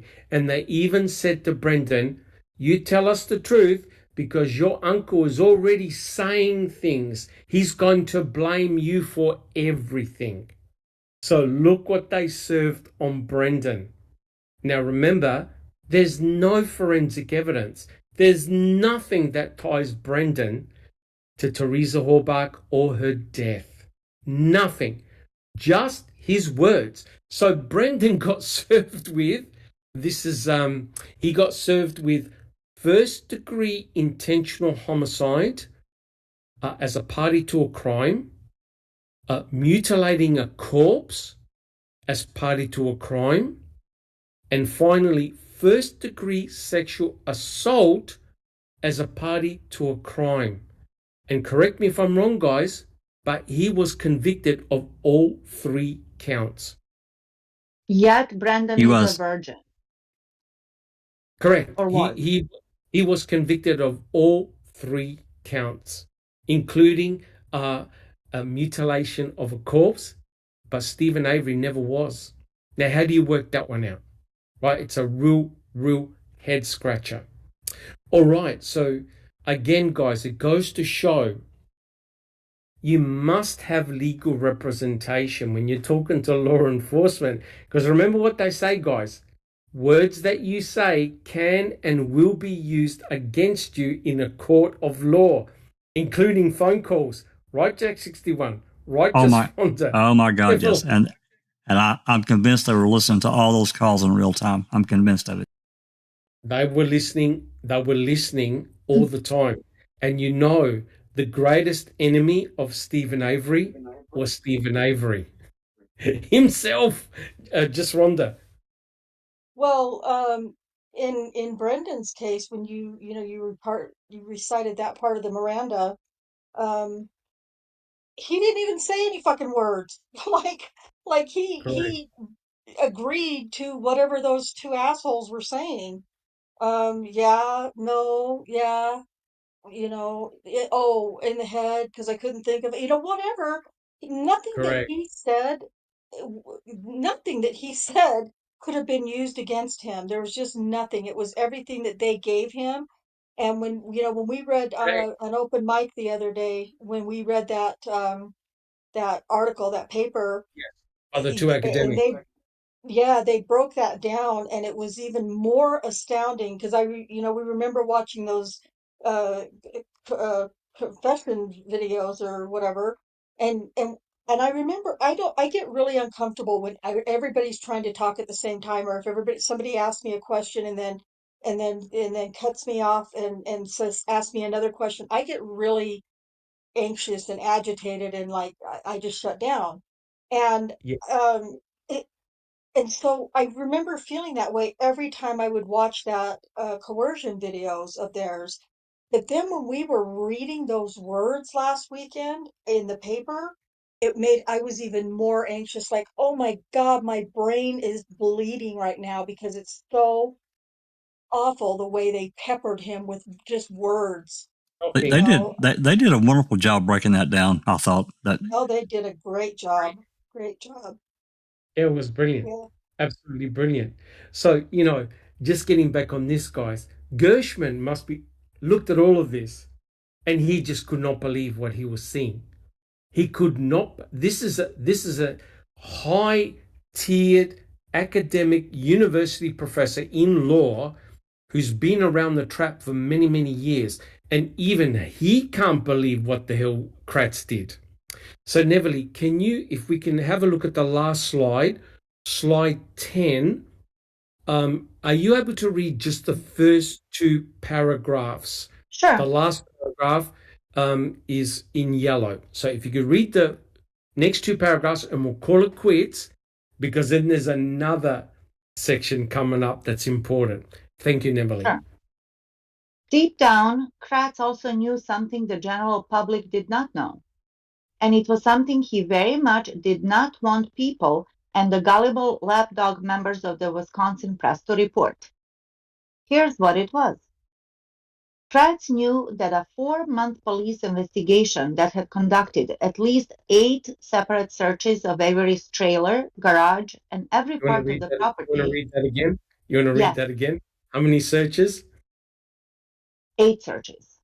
Yep. Kratz knew that a 4-month police investigation that had conducted at least 8 separate searches of Avery's trailer, garage, and every part of the property had yielded no forensic or physical evidence to corroborate Dassey's confession, Gershman said. A prosecutor engages in professional misconduct when he makes unwarranted claims and brings unwarranted criminal charges. All right. All right. Now, look, we'll leave it there. You're not going to get anything more scathing than that, right, guys? When someone like Gershman and his quality, demeanor, experience, and knowledge absolutely is lost for words. He cannot comprehend what Mr. Kratz actually did and was continuously doing throughout the trial, right? And it seems like the law enforcement officers, they had carte blanche. They did whatever they wanted to, right?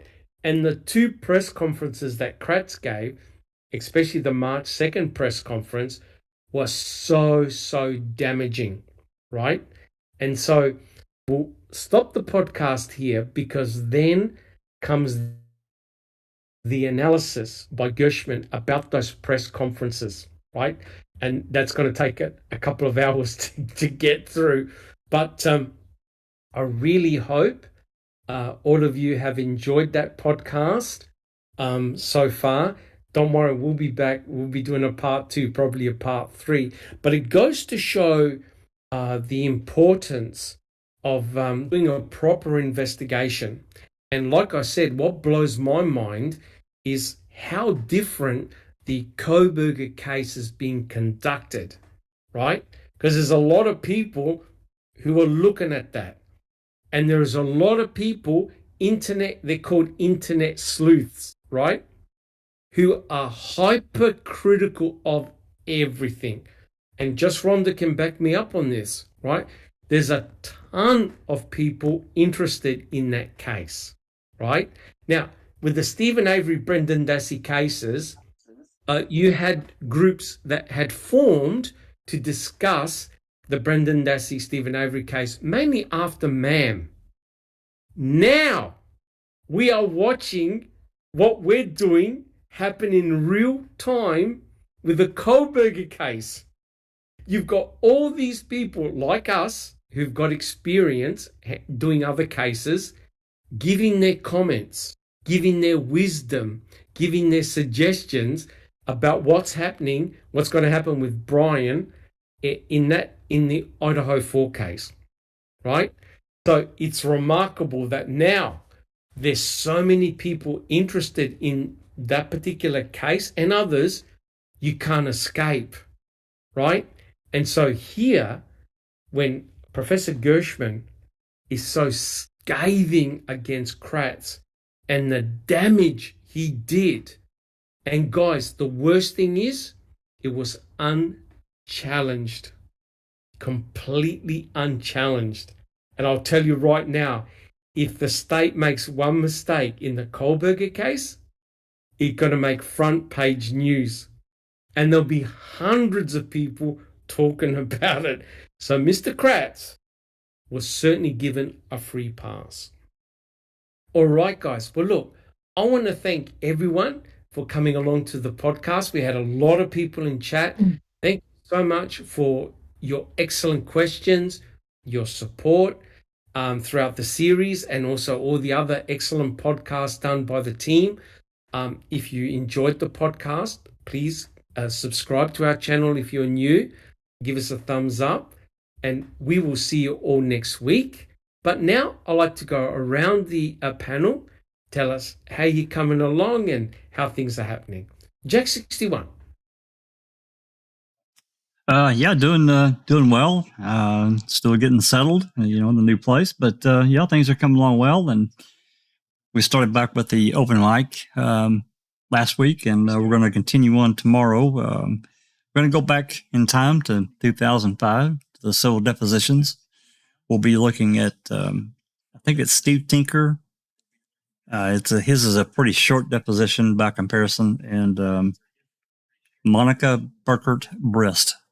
Those two. I don't think her. Yeah, I don't think hers was very long either. But we stepped out of sync a little bit. We went ahead and did filings, but his is right in the same time frame. We just jumped ahead like a day, so it's not a big deal. But we're going to go back and catch those two. That's what we're going to be doing tomorrow. And thank everybody for the panel. Neverly and Doc, you guys have done a wonderful job with this. It's really fascinating to. It's another fresh look at the activities of what they did at the time in real time, and of course thank everybody in the live chat for coming along and with their excellent commentary and questions and continuing to support us. So thanks everyone. Thank you so much.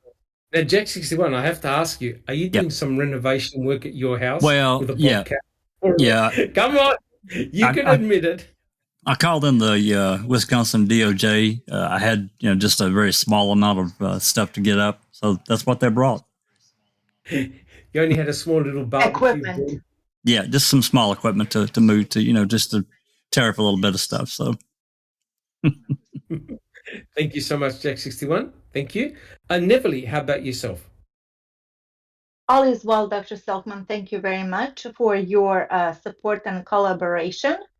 Thank you to the panel and the chat. The chat is still rocking. We almost had 60 people continuously, consistently. And yes, all the comments and knowledge that comes in through the chat. It's really, you guys, I'm very privileged to be, I feel very privileged to be in this group of people seeking the truth and never forgetting Teresa Halbach, the victim in all of this. Along with Stephen and Brendan, because I personally believe they're victims too of the injustice. So you guys, if you really enjoy all of this, please give us a thumbs up. It helps with the algorithms. Subscribe, share our videos, and come to Discord. Please, there's always somebody talking about the case. We do have party and gift rooms. We share music and movies, so there's tons of space to express yourself and to find your a little tribe that you can talk with. It's a great community. It really is. It's like a secondary family. It really, really is. Yeah. Very lucky. As a matter of fact, kiss your family goodbye because you'll be cooked. Not that we are or anything. No, we're not hooked. No. We're not hooked. No. And special thanks to our super mods, Catnit and Dark Side of the Moon. They're always there linking and providing avenues where to go and to look for things. And we do have that merchandise. I'm actually going to order a white hoodie for myself because it's cold here. But yeah, we're thrilled that you always come and dedicate a couple of 3 hours to our channel and our podcast, once, twice, 3, 4, 5 times a week. That's a lot of time, so we appreciate it. Correct. And thank you, Neverly. And for those who are new, we have a very, very extensive YouTube channel. I think we're over 2,600 videos. We've had over 800,000 views of our body of work, which over many, many years, right? So we're not just new. We've been here around about approaching the 4-year mark. We have an incredible website with a huge amount of information on the website. And we have a very active Discord channel too, where you can debate 1 RAV, 2 RAVs, any theory you want. Be respectful and head over there. Hey, we all have our own opinions, and you know what? To each its own. We even debate over should we have pineapple on pizza or not. So there you go. Don't mention. Thank you so much, Neverly. Thank you. Next we have I don't recall. How things coming along? Pretty good. I'm busy with work and trying to help with the cases when I can. I did enjoy this podcast, or I found it inspiring because it refreshes your anger at the misdeeds and misbehavior that happened there. So I want to keep fighting.